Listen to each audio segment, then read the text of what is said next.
Hello students, welcome to Eklavya Snatak. आज की इस वीडियो में जिस सब्जेक्ट की बात करेंगे वो है Delhi through the ages from colonial to contemporary times. ठीक है, इंग्लिश मीडियम के स्टूडेंट्स के लिए है ये।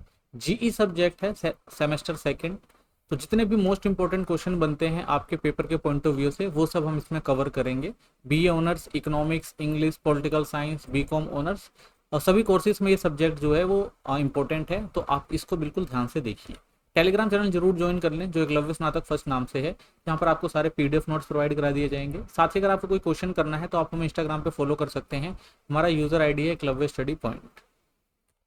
चलिए पहला क्वेश्चन देखते हैं। Critically examine the British administrator and the royal elite in early 19th century gave new dimensions to Delhi's urban landscape in term of architecture, urban planning, public health, drinking water and city maintenance. तो इसमें हम समझेंगे जब British administration Bharat में आया दिल्ली के अंदर, तो उस समय दिल्ली में कौन कौन से चेंजेस आए। ठीक है ना, जो भी हमारे प्राइमरी चीज़ें थी, जो भी हमारे यहाँ हेल्थ की सिस्टम था, ड्रिंकिंग वाटर सिस्टम था, या जो भी हमारे यहाँ सिटी का मेंटेनेंस हुआ वो किस प्रकार हुआ और किस तरह से जो नए आर्किटेक्चर उभर कर आए दिल्ली में, तो इन सब चीज़ों को हम बिल्कुल ध्यान से समझेंगे।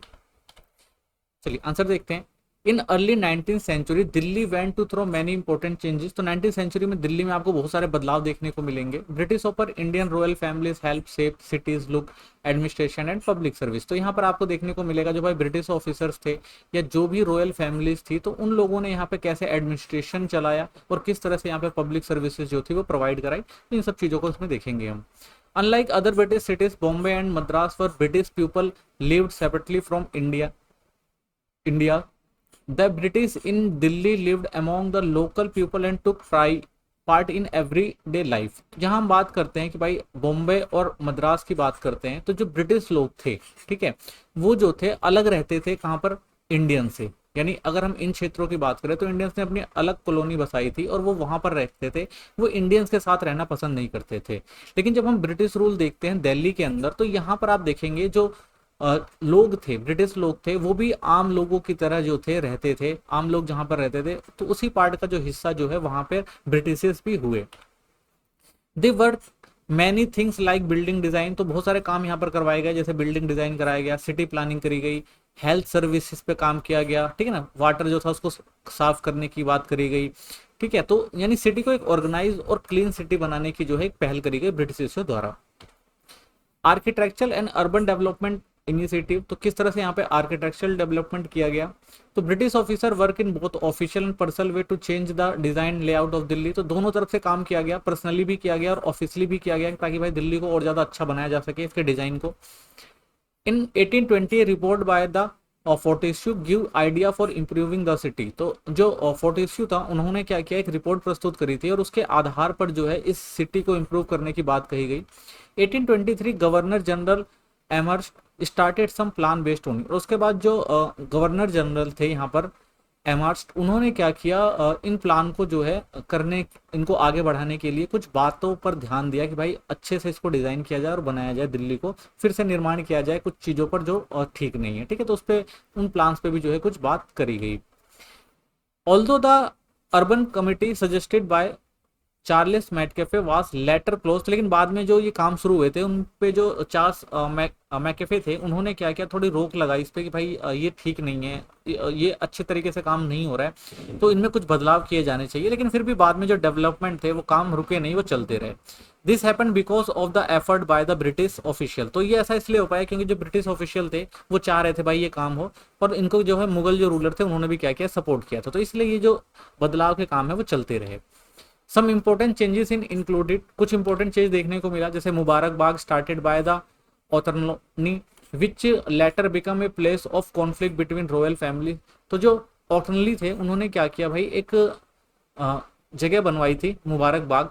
तो उस मुबारक बाग को बाद में क्या हुआ, कुछ संघर्ष, यानी जो रॉयल फैमिली थी उनके बीच में आपस में संघर्ष हो गया इसको इसकी सत्ता के लिए। तो कुछ समस्याएं जो थी उस टाइम कुछ जगहों पर आई भी थी। Private British house like Ludlow Castle and Metcalfe's work on Shalimar and Qutub Garden added Europe style building to the Delhi। ठीक है ना, तो कुछ ब्रिटिश जो थे यहाँ पर, जैसे उन्होंने बहुत सारे निर्माण भी कराए, जिसमें जो मैकाफे थे उन्होंने शालीमार और कुतुब गार्डन बनाए थे, जो पूरी की तरफ अगर आप देखेंगे तो यूरोपियन स्टाइल पर बने हुए थे। यानी दिल्ली में नए स्टाइल की बिल्डिंगों की जो शुरुआत इस टाइम हमें देखने को मिलती है। William fresher Gothic style mention, तो ऐसे ही जो विलियम फ्रेशर थे उन्होंने क्या किया, फ्रेशर ने यहाँ पर गोथलिक स्टाइल का जो कल्चर था, जो बिल्डिंग बनाने की जो कला थी, उसको उन्होंने आगे बढ़ाया था। ठीक है, अगर आप देखें तो एक फेमस जो है बड़ा हिंदू राव हाउस जो था इसी पर बनाया गया था।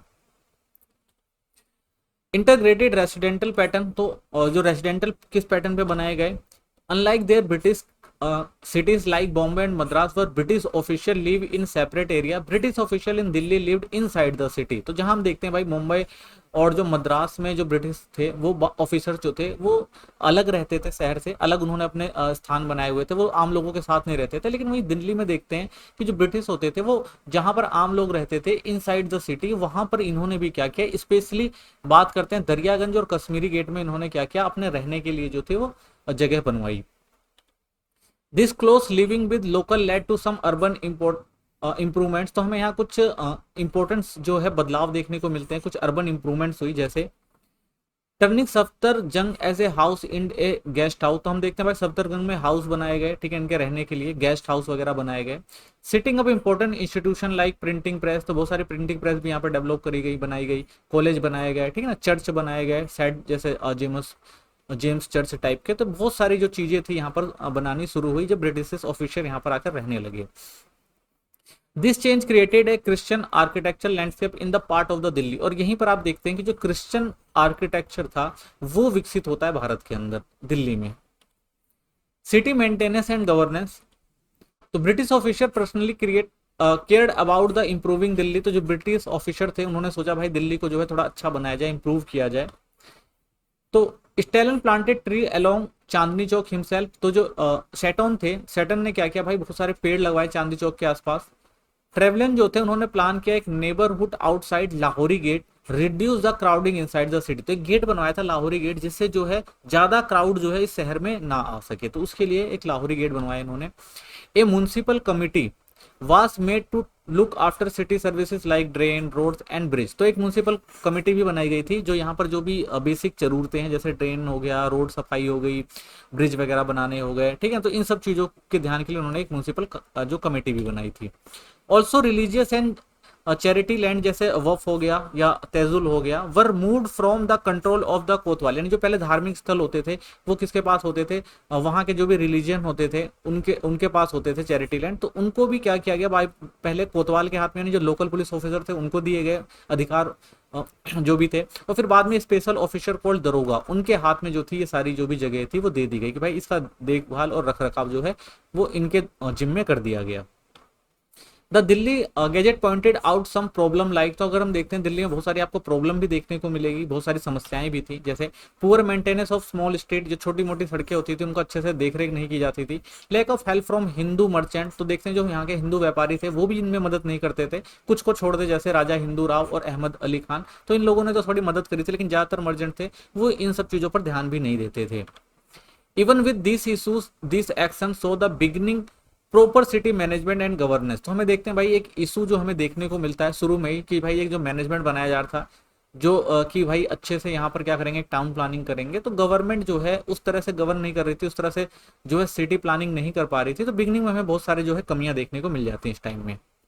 Public health water supply challenges, public health become major problem in Delhi because of dirty water and poor sanitation, तो भाई सबसे बड़ी समस्या अगर देखें यहाँ पे जो प्रॉब्लम थी दिल्ली की वो डर्टी वाटर की थी, यानी गंदे पानी की और सैनिटेशन की, ठीक है ना, तो आज के टाइम में भी आप देख सकते हैं समस्या आपको दिख जाएंगी।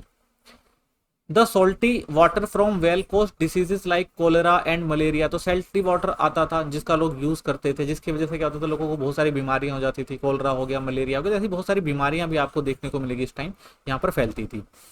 मिस्टर मैर्केर and Charles Metcalfe tried to fix this by restoring the Ali Mardan canal, तो उसके बाद जो था भाई मिस्टर मार्शर जो थे और जो चार्ल्स मैटकेफे थे उन्होंने सोचा भाई कुछ इसमें चेंजेस करने चाहिए, तो उन्होंने एक अली मर्दान जो नहर हुआ करती थी, कैनाल हुआ करती थी, उनको इन्होंने डेवलप करने की कोशिश करी, उनको ठीक से करने की कोशिश करी ताकि भाई यहाँ पर लोगों को जो है वो पानी मिल सके, ठीक है। तो लेकिन ये जो इन्होंने शुरुआत करी ये भी ज्यादा लंबे समय तक ये जो अली मर्दान नहर थी वो ढंग से नहीं काम कर पाई, इसमें भी बहुत सारी समस्या देखने को मिली। But soon the canal dried up because too much water was use in farming near its sources. तो भाई इसको डेवलप तो कर दिया गया, लेकिन आसपास के क्षेत्रों में पानी की हमेशा समस्या रहती थी, तो फार्मिंग के लिए इनका पानी यूज किया गया, जिससे ये नहर जो थी धीरे धीरे सूख गई। Later lord Ellenborough build the Lal दी गई as a water tank to store water. तो उसके बाद फिर जो था लॉर्ड एलम्बर्ग आए तो उन्होंने क्या किया, लाल डिग्गी नाम का एक वाटर टैंक बनवाया जिससे पानी को स्टोर करके रखा जा सके। Instant of solving the water problem, वो चाह रहे थे भाई कि वाटर की जो समस्या है वो खत्म हो सके, लेकिन उसकी प्लानिंग ढंग से नहीं करी गई, जिसके कारण क्या हुआ भाई, जो फ्लड आ गया, यानी पानी को स्टोर करने की सही व्यवस्था नहीं करी गई, जिससे यहाँ पे ज्यादा पानी आ गया और आसपास के जो इलाके थे वहां पर बाढ़ से प्रभावित हो गए। तो ये समस्या देखने को मिली उस टाइम में। Health infrastructure and legislative measure, तो हेल्थ इंफ्रास्ट्रक्चर देखते हैं। To improve health in Delhi the British started some important step. तो भाई दिल्ली में जो है हेल्थ को ठीक करने के लिए कुछ स्टेप्स उठाए गए थे, जैसे a dispensary clinic was set up with the money from both citizen and government. तो गवर्नमेंट और सिटीजन दोनों ने मिलकर एक क्लिनिक यहाँ पर खोला ताकि लोगों को बीमारी के लिए, इलाज के लिए कहीं दूर ना जाना पड़े, यहाँ पर सारी बीमारियों का इलाज हो जाए। तो एक कह सकते हैं क्लिनिक बनाया गया था, जिसमें आम लोगों ने 10,000 रुपए का योगदान दिया था और गवर्नमेंट जो था वो 2500 का, ठीक है ना, 2500 का दिया था, ताकि जो है क्लिनिक जो है वो बनाया जा सके। ठीक है। उसके बाद the act of 1850 allowed the government to collect taxes for the public health, but Metcalfe said many people oppose this tax. तो भाई उसके बाद गवर्नमेंट ने सोचा भाई कि जो हेल्थ से जुड़ी चीजें हैं, जो क्लिनिक है, इस पे भी क्या किया जाए, टैक्स लगाया जाए। लेकिन बाद में लोगों ने क्या किया था, इसका विरोध भी कर दिया था कि भाई ये गलत चीज है। Napier said Delhi could become healthy as any other city in India if clean water irrigation insured.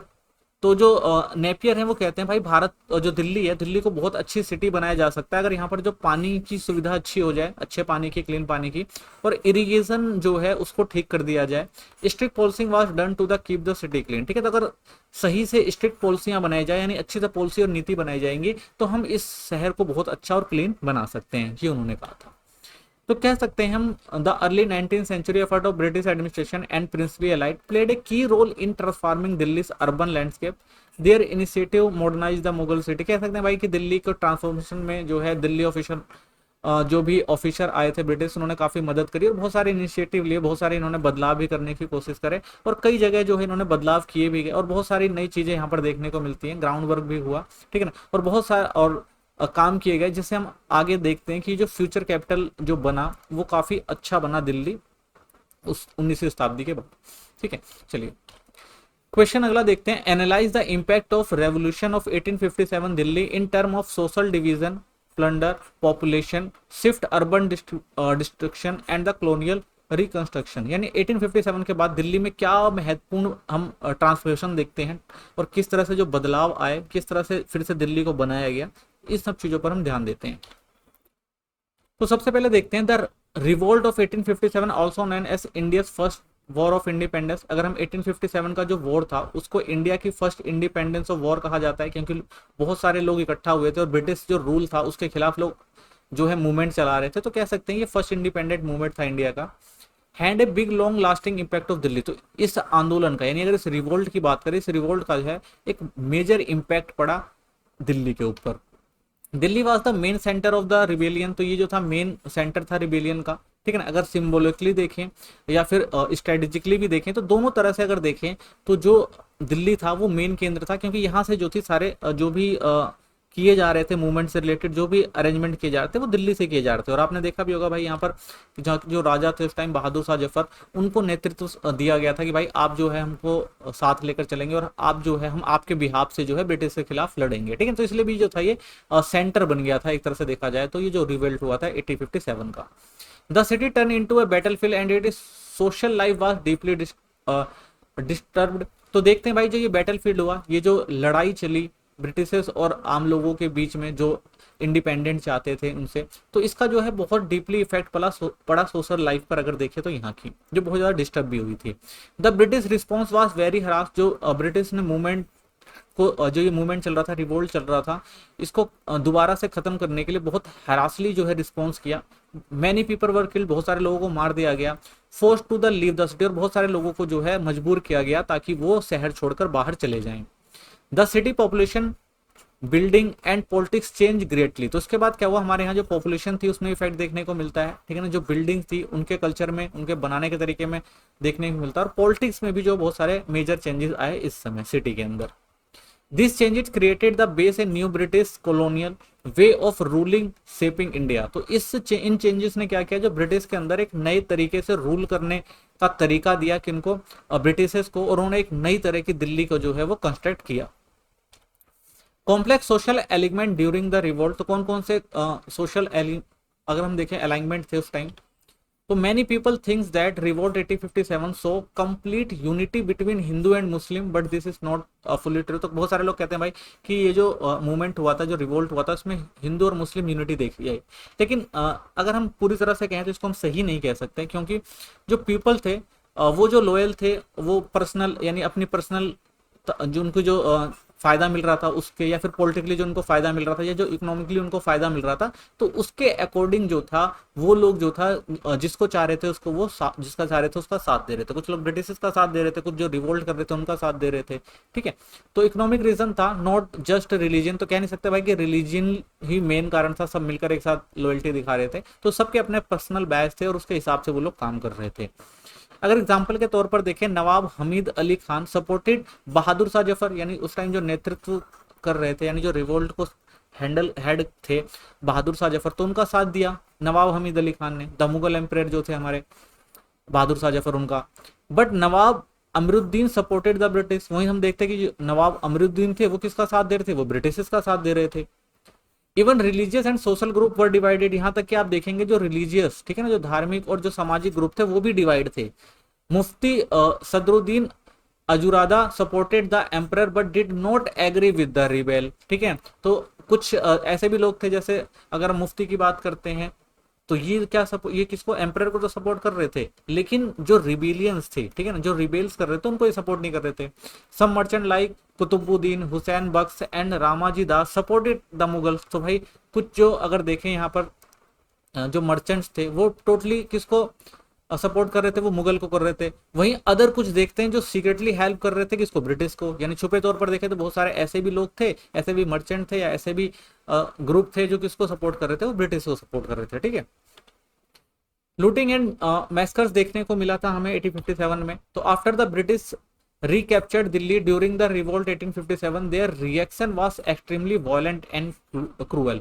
यानी जब 1857 जो मूवमेंट चल रहा था, जो रिवोल्ट चल रहा था, इसको जब दबाने की कोशिश करी ब्रिटिश के द्वारा, तो उन्होंने बहुत वायलेंटली और क्रूअल तरीके से काम किया। Soldier and officer looted valuable things. तो जो भी सोल्जर के पास जो भी सोल्जर्स थे, उन्होंने क्या किया, जो भी वैल्यूबल चीजें थी उनको लूटा, चाहे वो सिल्वर आइटम रहे हो, चाहे वो एक्सपेंसिस सोल्स रहे हों, या बुक वगैरह हो, या मनुस्क्रिप्ट्स रही, तो जो भी कल्चरल चीजें थी उन सबको भी लूटा, और जो भी इकोनॉमिकली उनको अच्छी लग रही थी चीजें, जिनसे उनको फायदा था, उन सब चीजों को भी इन्होंने क्या किया, लूटा और बर्बाद किया। मैनी प्रिजन एंड अरेबिक जो लिटरेरी था वर्क वर डिस्ट्रॉय। तो बहुत सारे जो देखा जाए जो पर्सियन और अरेबिक लिटरेचर थे उनको भी क्या किया गया, ब्रिटिशर्स के द्वारा डिस्ट्रॉय किया गया। Although women and children were mostly spared, man were killed in large. तो महिलाओं और बच्चों को छोड़ दें, उनको कुछ हद तक इन पे ज्यादा असर नहीं हुआ इसका, लेकिन ज्यादातर जो लोग थे, जो आदमी थे, उनको जो है बड़ी संख्या में मारा गया, ऑफ्टन विदाउट ट्रायल। यहाँ तक कि उनका ट्रायल भी नहीं किया गया, उनकी गलती है या नहीं है इसको भी नहीं देखा गया, डायरेक्टली क्या कर दिया गया, उनको किल कर दिया गया, ठीक है ना। अगर हम देखें औरतों और बच्चों को छोड़कर जो भी लोग थे, मैन थे, उन सबको क्या किया गया, बहुत ही बुरी तरीका से ट्रीट किया गया। Some British official like Theophilus Metcalfe took part in violence to the take personal revenge. तो कुछ तो ऐसे भी थे जो भाई उनको जो व्यक्तिगत रूप से जो हानि हुई थी, तो वो क्या कर रहे थे, उसको अपने जो इंडिविजुअल तौर पर ले रहे थे, और अपने जो भी पर्सनल बायस थे उनको निकालने के लिए जो है जो इसका रिवेंज ले रहे थे, पर्सनल रिवेंज ले रहे थे उस टाइम वहां के लोगों से, ये लोग जो भी रिवोल्ट कर रहे थे। Even though some people like John Lavernas asked for the America and restraint, must British force ignore this request। तो भाई कई लोग ऐसे भी थे, इनसे ये कहा गया कि भाई कि हमें जो है थोड़ा अच्छे सहानुभूति के साथ इनसे बात करनी है, तो उन सब चीज़ों पर भी ध्यान नहीं गया, उसको इग्नोर किया गया उनकी रिक्वेस्ट को, और जो है बहुत ही क्रूरली तरीके से जो भी ये मूवमेंट चल रहा था उस मूवमेंट को दबाने की कोशिश करी गई ब्रिटिश द्वारा। Mass displacement and humanitarian crisis देखने को मिला हमें यहाँ पर। The British violence after the revolt force thousand of people to leave Delhi. तो हमें देखने को मिला भाई जो क्या नाम है रिवोल्ट में जो लोग शामिल थे तो हजारों लोगों को जो जबरदस्ती है दिल्ली से बाहर कर दिया गया। फेमस पोइट जो मिर्जा गालिब है वो लिखते हैं कि सोरो about the killing of innocent people during burning the home, कि बहुत सारे जो लोग थे उनको क्या किया गया भाई, मारा गया, उनको उनके घर से बाहर निकाल दिया गया, उनके घरों को आग लगा दी गई। तो ऐसी बहुत सारी चीजें जो थी जो मिर्जा गालिब ने अपनी पोइट्री में लिखी थी। Many people had to hide in grave and broken building to survive. तो बहुत सारे लोगों को क्या भाई छुपना पड़ गया, ठीक है ना, और उनकी बिल्डिंगें जो थी उनको भी गिरा दिया गया। तो बहुत सारे लोग थे जो थे वो परेशान दिखे इस time. The old and sick were pushed out of their home and many died from the hunger and diseases. तो बहुत सारे लोगों को भाई अपने घर से बाहर निकाल के और उनको उस क्षेत्र से बाहर निकाल दिया गया। तो बहुत सारे लोग जो थे वो इन सब गतिविधियों में भी मर गए और बहुत सारे लोग जो थे भूख और बीमारियों से भी मरे। General burn proudly said that had impeded the city introduce a parwana system, a special permit required to reenter Delhi in the control way. और उसके बाद एक परवाना सिस्टम क्रिएट किया गया कि भाई अगर दिल्ली में किसी को आना है तो उसको परवाना जो एक तरह से कहा जाए तो एग्रीमेंट होता था, उस एग्रीमेंट के जरिए ही कोई दिल्ली में आ सकता था, नहीं तो किसी को भी दिल्ली में आने के लिए अलाउड नहीं किया गया। Control rehabilitation and demographic shift अगर देखें तो after the British to control they slow allowed people return to Delhi. तो भाई जब पूरी तरह से कंट्रोल कर लिया गया इस मूवमेंट को तो उसके बाद क्या किया गया भाई, अलाउड किया गया लोगों को आने के लिए, लेकिन बहुत सारी रिस्ट्रिक्शन लगा दी गई। जैसे बाय दिसंबर 1857 ओनली 10 पीपल पर लेन वर अलाउड एट फर्स्ट। तो भाई 10 लोग ये पर लेन में आ सकते हैं, ये बात रखी गई। और later about 50,000 people return, most of them were Hindus, ठीक है ना। और उसके बाद जो है बाद में धीरे धीरे 50,000 लोग जो थे वो वापस अपनी जगहों पर लौटे। Rich area like Katra Neel were badly damage but some part were kept safe protect British support like Lal Chunamal. तो कुछ जगह से वो काफी बैडली डैमेज किए गए थे उस टाइम, और लेकिन कुछ ऐसे भी क्षेत्र थे जिनको बचा लिया गया था। तो बहुत ज्यादा नुकसान भी देखे हुआ था उस टाइम जिस जगह पे लोग रह रहे थे। Traditional doctors hakim were also given special protection. तो उस टाइम जो भी डॉक्टर वगैरह होते थे ट्रेडिशनल, तो उन लोगों को भी क्या है स्पेशल प्रोटेक्शन दी गई थी। Changes in urban structure, changes कौन कौन से आए अगर हम देखते हैं तो after the revolt 1857 Delhi old Mughal character was change in purpose, ठीक है। तो अगर हम देखते हैं जो 1857 का जो रिवोल्ट था उसने क्या किया, जो ओल्ड मुगल कैरेक्टर चला आ रहा था, यानी जो ओल्ड कह सकते हैं एक तरह से शासन चला रहा था, वो धीरे धीरे क्या हो गया, वो खत्म हो गया। पुरानी चीजें जो थी, जो मुगल से रिलेटेड चीजें थी, वो धीरे धीरे क्या हो रही थी, अब खत्म हो रही थी, उनमें चेंजेस आ रहे थे। The red fort which once a symbol of Mughal power and beauty was turn into British army base. अब जो भाई जो रेड फोर्ट था पहले किसके कंट्रोल में होता था, वो मुगल एम्पायर का जो था पावर की जो सिंबल के रूप में देखा जाता था, ठीक है ना। अब वो पूरी तरह से कन्वर्ट हो चुका था, उसको टर्न कर दिया गया था किसमें, ब्रिटिश आर्मी बेस के रूप में, कि भाई अब यहाँ पर जो है ब्रिटिश आर्मी का बेस रहेगा। It's gardens and workshop for artist were remove. तो जो भी यहाँ पे काम करने वाले थे गार्डन्स वगैरह में, जो भी वर्कशॉप में काम करते थे, जो भी आर्टिस्ट हुआ करते थे, सबको वहां से निकाल दिया गया। Many neighbourhood and market were destroy. तो आसपास की जितनी भी नेबरहुड में मार्केट हुआ करती थी उन सबको खत्म कर दिया गया। Around 10,000 to 1,200 people lost their home. तो लगभग 10 से 12,000 लोगों को वहां से निकाल दिया गया जिन्होंने अपने घर छोड़ने पड़े। This was a plan move to erase the identity of Mughal city and build a new colonial Delhi. तो इसका मेन मकसद यही था कि जो पुरानी आइडेंटिटी चली आ रही थी मुगल सिटी की, उसको खत्म करके जो ब्रिटिश कॉलोनी था उसको विकसित करने का काम करना था। तो ये मेन उनकी मंशा थी। Railway and colonial urban planning करी गई। On off the biggest change in the Delhi come with the construction of the railway line. तो देखा गया जो दिल्ली में कंस्ट्रक्शन काम शुरू हुआ रेलवे लाइन का। The railway split a city into east and west. तो इससे क्या हुआ, जो दिल्ली थी वो दो पार्ट में डिवाइड हो गई, ईस्ट और west. Changing in shape and layout, और उसके बाद उनके शेप और लेआउट था उसमें भी जो है परिवर्तन किया गया। न्यू ट्रांसपोर्ट सेंटर बनाए गए, गुड डिपोर्ट्स, पैसेंजर स्टेशन, ये सारी चीजें जो थी उस टाइम क्रिएट करी गई। रोड नेटवर्क बनाए गए, ठीक है ना। और circle ground of old Delhi, यानी दिल्ली के आसपास के जो भी इलाके थे उनको और ज्यादा डेवलप करने के लिए रोड वगैरह की फैसिलिटी दी गई, ठीक है। This was a major step in British colonial planning and give Delhi completely new urban look. तो ये इसका मेन मकसद यही था कि भाई ब्रिटिश जो थी यहाँ पर ब्रिटिश कॉलोनिया की प्लानिंग करी इन्होंने और पूरी तरह से दिल्ली को बदलकर और एक अर्बन लुक देने की जो है वो कोशिश की गई इस time. Transformation of colonial architecture and urban access थी।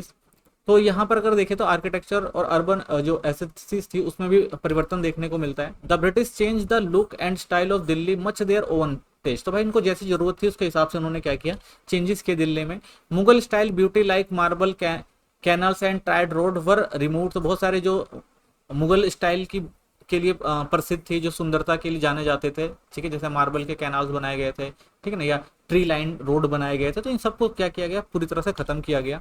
द इनबिल्ड जहानारा बेगम वास replace by the town hall, तो जहानारा बाग जो बनाया गया था उसको भी खत्म करके उसको रिप्लेस करके टाउन हॉल बनाया गया। द नियर बाय गार्डन वास रेडिसाइन इन द इंग्लिश स्टाइल, और जो आसपास के गार्डन थे उनको भी इंग्लिश स्टाइल में डेवलप किया गया। ट्रेडिशनल हवेलीज, जो पहले टाइम की ओल्ड होम्स बनाए जाते थे, मुगल बिल्डिंग स्लोली डिसअपेयर्ड, ठीक है ना, तो जो भी पुरानी बिल्डिंग्स थी जो मुगल आर्किटेक्चर के ऊपर बनाई गई थी, धीरे धीरे उन सबको क्या कर दिया गया, खत्म कर दिया गया। Delhi started to look more like modern British city the become a growing commercial centre, तो देखा जाए जो दिल्ली थी वो धीरे धीरे मॉडर्न ब्रिटिश सिटी के तौर पर उभर कर आई और उसने एक कमर्शियल सेंटर का भी रूप लेना शुरू कर दिया।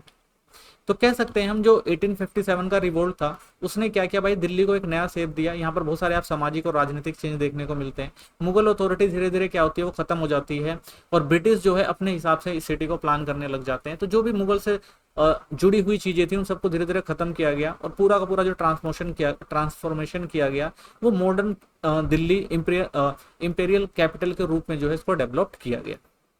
ठीक है, चलिए नेक्स्ट क्वेश्चन देखते हैं। अगला क्वेश्चन हमारा, critically examine the reason behind shifting the capital of British India from Calcutta to Delhi 1911, discuss the political administration and symbolic significance of the decision. तो इसके क्वेश्चन है कि भाई क्या कारण थे जिसकी वजह से जो ब्रिटिश थे वो कलकत्ता से दिल्ली अपनी राजधानी लेकर आए, तो इसके क्या इम्पैक्ट पड़े ये हम देखेंगे। तो देखिए, the British move their capital from Calcutta to Delhi in 1911 which was a very important event in colonial history. तो भाई कॉलोनियल हिस्ट्री में एक बहुत मेजर चेंजेस हमें देखने को मिलता है उस टाइम में। The announcement was the made during the coronation दरबार ऑफ किंग जॉर्ज फिफ्थ। तो किंग जॉर्ज फिफ्थ थे, उन्होंने जो एक कोरोनेशन हुआ था, दरबार लगा था, उसमें उन्होंने क्या किया भाई, इसकी घोषणा करी। This was not just a simple government shift, तो कोई एक सिंपल गवर्नमेंट शिफ्ट नहीं था, it was a political plan. तो इसके पीछे पूरा एक पॉलिटिकल प्लान था। ठीक है, तो द मेन रीजन वर, तो कौन कौन से मेन रीजन थे, टू काम द एगर cause by the partition of Bengal 95, ठीक है 1905, यानी 1905 में जो था बंगाल का पार्टीशन जो दो पार्ट में किया गया था, तो उससे जो थे वहां के लोग बहुत ज्यादा नाराज थे, ये भी एक कारण था। To bring the centre of British power back to north India, और ब्रिटिश पावर को जो है वो सेंटर में लेकर आना था नॉर्थ इंडिया के, ताकि वो पूरी तरह से जो है इस साम्राज्य को चला सके, तो ये भी इनका एक कारण था।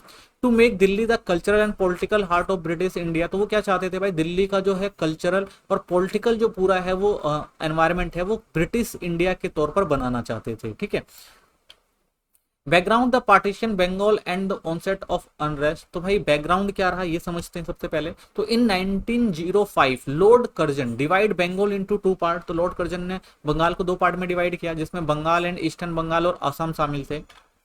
The British said it was a better administration, but most Indians saw it as a divide and rule policy meant to separate Hindu and Muslim.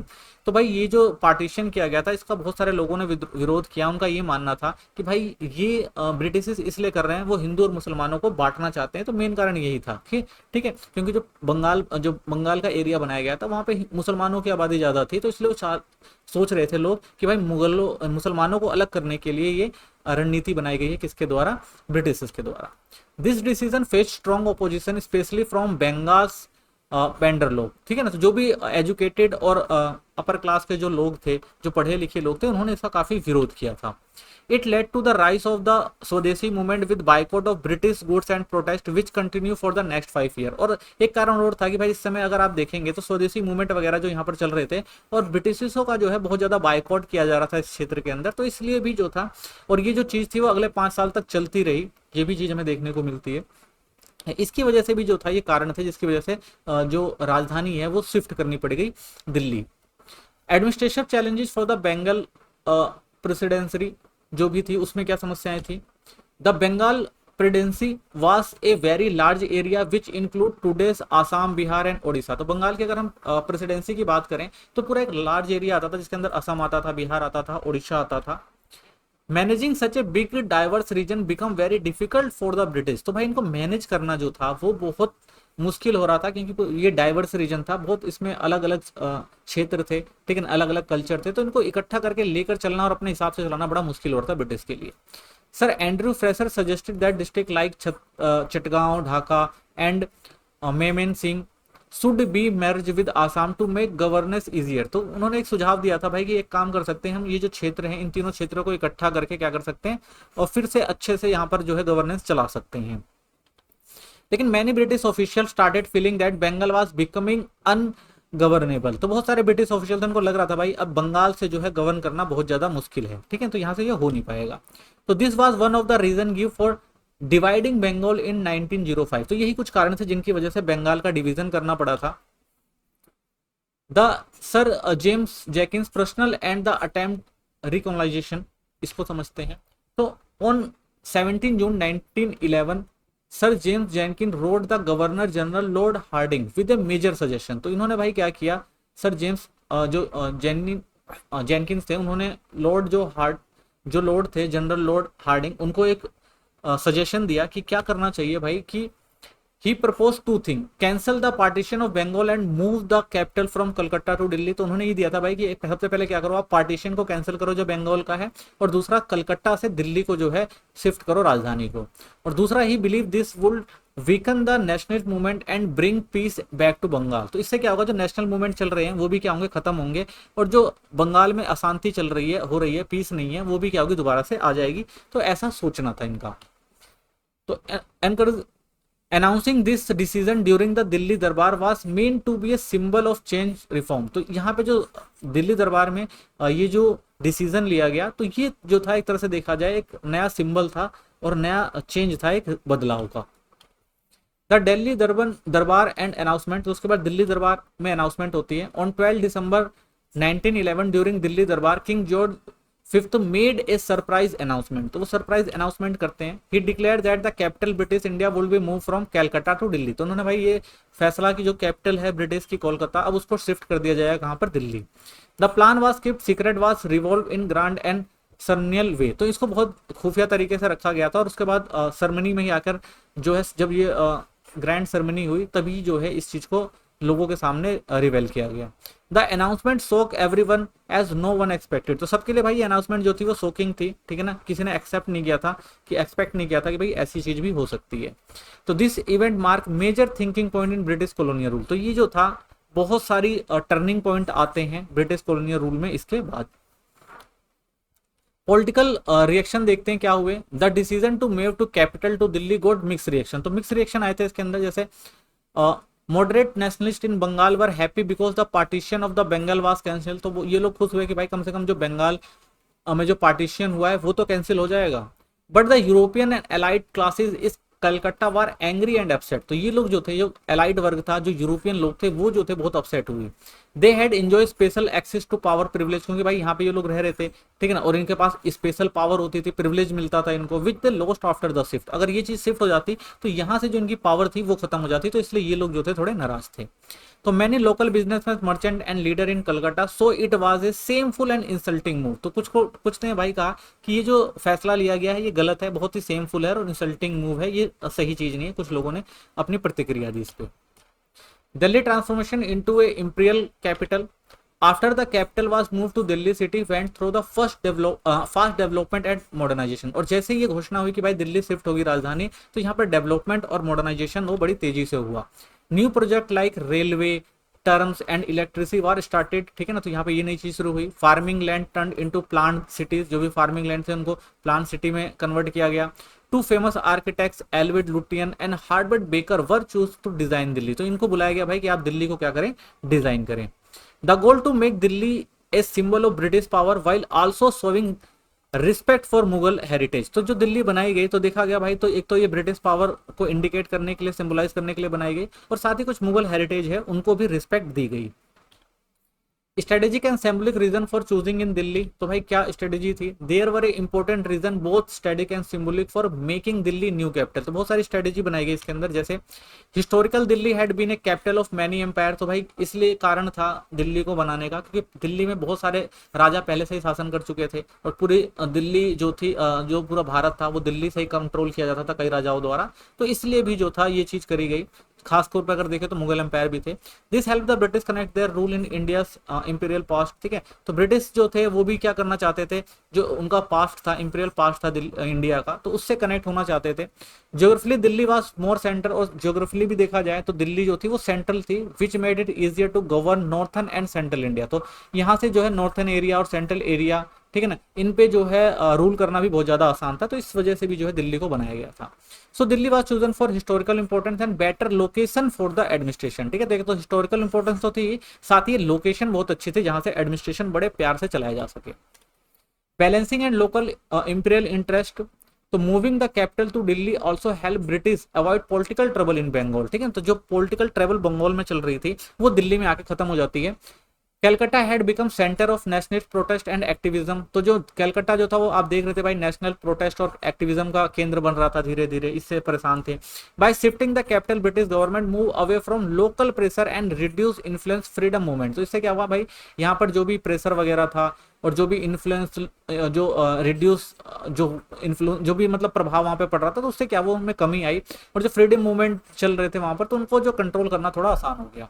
तो in Delhi they could stay in control and keep strong politically authority, तो यहाँ पे सारी चीजें आराम से control कर ली गई और पॉलिटिकल अथॉरिटी जो भी थी वो भी आराम से स्टेबल हो गई, ये देखने को मिला यहाँ पे। The help the British balance their rule, तो इससे क्या हुआ, ब्रिटिश जो था अपना रूल करने का जो तरीका था उसको बैलेंस कर पाए। लोकल इश्यूज एंड इंपीरियल जो था उनको भी धीरे धीरे क्या कर लिया इन्होंने, कंट्रोल कर लिया, जो अदर स्टेट में देखने को मिल रहे थे। Addressing communal and regional tension, तो after the partition Bengal Hindu Muslim tension increase, तो भाई बंगाल से निकलने के बाद अगर हम देखते हैं तो हिंदू मुस्लिम टेंशन जो थी और ज्यादा इंक्रीज हुई। By announcing Delhi as a new capital the British try to reduce Bengal political dominance and balance regional tension, तो भाई सबसे बड़ा फायदा तो यही हुआ था कि जो भी बंगाल में जो भी पॉलिटिकल डोमिनेंस था या जो भी रीजनल समस्याएं आ रही थी, जो भी टेंशन वगैरह थी, वो जो थी यहाँ पर आकर जो है खत्म हो गई। It was a way to calm down anger of the Hindu population, ठीक है, तो यहाँ पर जो है आराम से जो था शासन चलाना आसान था, ठीक है ना, हिंदू पॉपुलेशन थी, तो यहाँ पर जो है थोड़ा इजी हो गया कंट्रोल करना और जो है शासन चलाना। At same time interest of Muslim were protect through the other arrangement, ठीक है, तो दो भी समस्या चली आ रही थी, उन समस्याओं को कम करना था, ठीक है ना, और मुस्लिम जो भी प्रोटेक्ट कर रहे थे उन सब के लिए अलग अरेंजमेंट करना, तो ये सारी जो चीजें थी वो धीरे धीरे क्या हो गई, कंट्रोल हो गई, और इससे जो है दिल्ली पे जो है शासन करना जो है थोड़ा और आसान हो गया।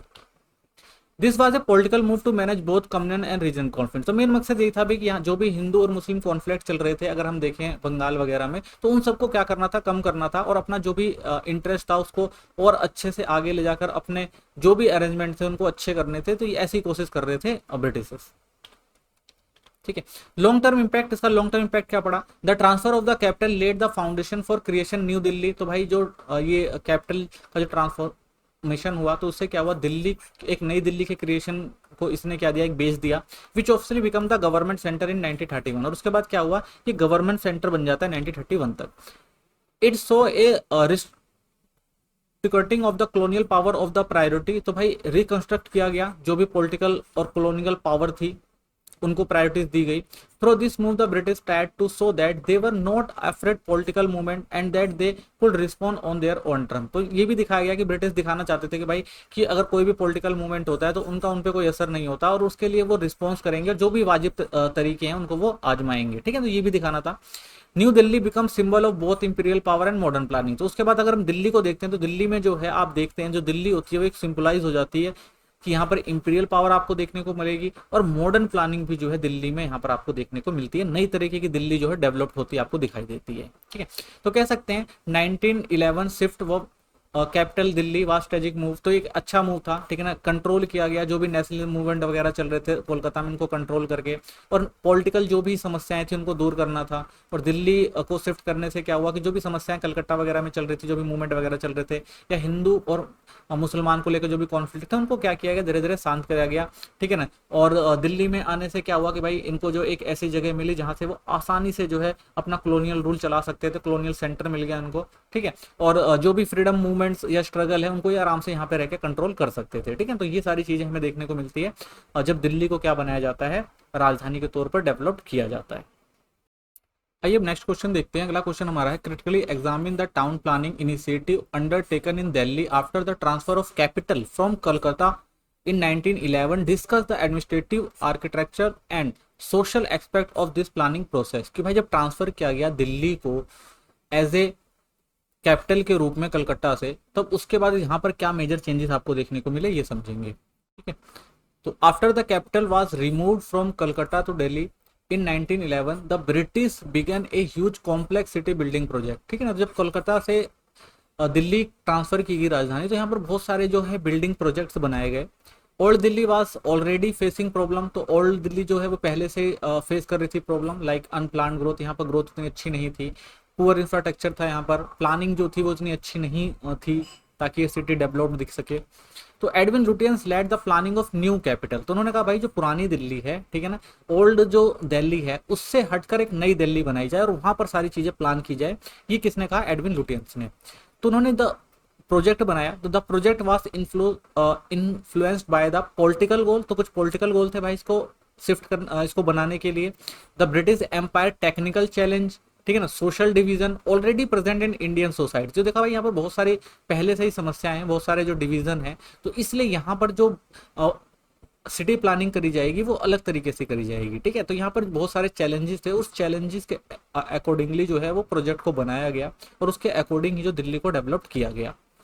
तो building new Delhi was not just about design, तो एक सिर्फ डिजाइन नहीं थी, इन्वॉल्व मैनेजिंग पावर। तो मेन कारण क्या था भाई, पावर को मैनेज करना था, सोसाइटी को कंट्रोल करना था, और इंजीनियरिंग टुगेदर, ठीक है ना। तो एक ऐसी इंजीनियरिंग दिखानी थी जिससे जो इलाका है वो अच्छा भी दिखे और डेवलप भी हो सके, ठीक है ना, और कवर भी किया जा सके आसपास के इलाकों को।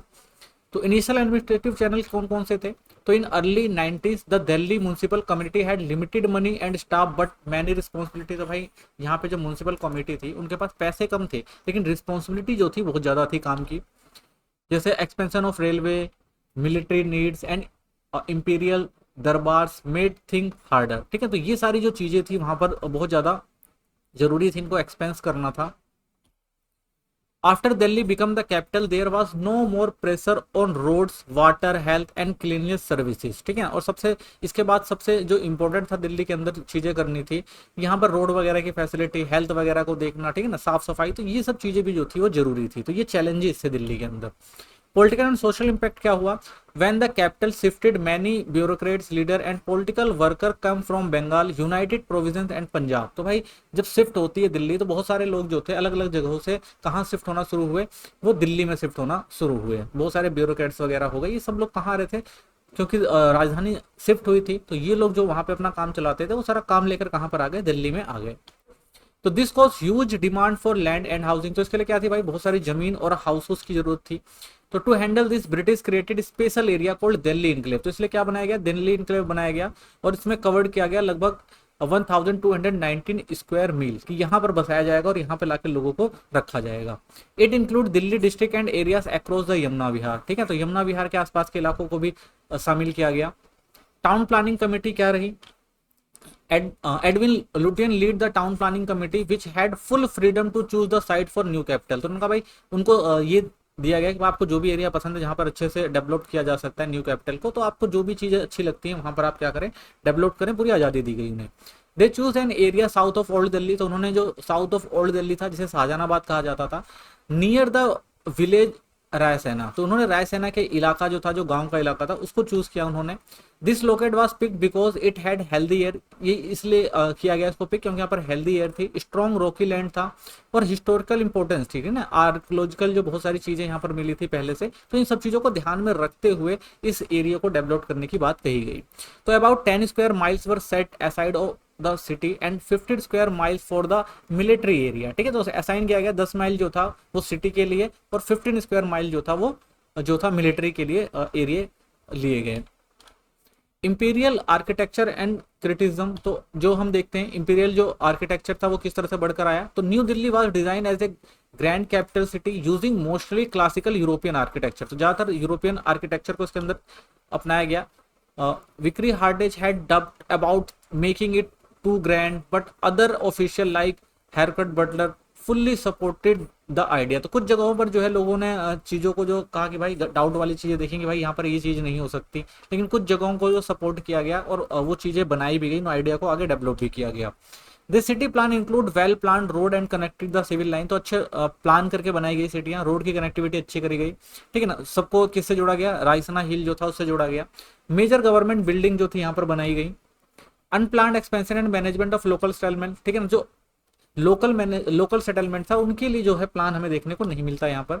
The British wanted to stop messy growth, तो ज्यादा ग्रोथ नहीं चाहते थे वो, ठीक है, रोकना चाहते थे। तो old Delhi from spreading into new capital, तो इसलिए जो ओल्ड दिल्ली था उसको अलग किया गया और कैपिटल को न्यू दिल्ली शिफ्ट किया गया और न्यू दिल्ली को जो है कैपिटल बनाया गया था। तो नई कैपिटल के लिए नई दिल्ली का जो एरिया सेट किया गया। So they set strict rule for protect plan look for new Delhi, तो नई दिल्ली के लिए बहुत सारे स्ट्रिक्ट प्लान बनाए गए, हर कोई यहाँ नहीं रह सकता था।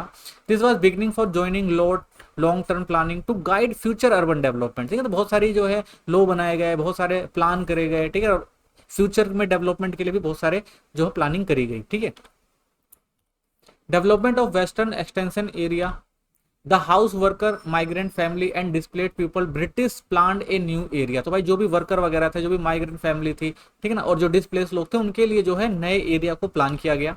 This was located west south west सदर बाजार नियर करोल बाग, तो ये वाले क्षेत्र जो थे इन लोगों को दिए गए। It become now the western extension area, तो इनको क्या कहा गया, वेस्टर्न एक्सटेंशन एरिया कहा गया।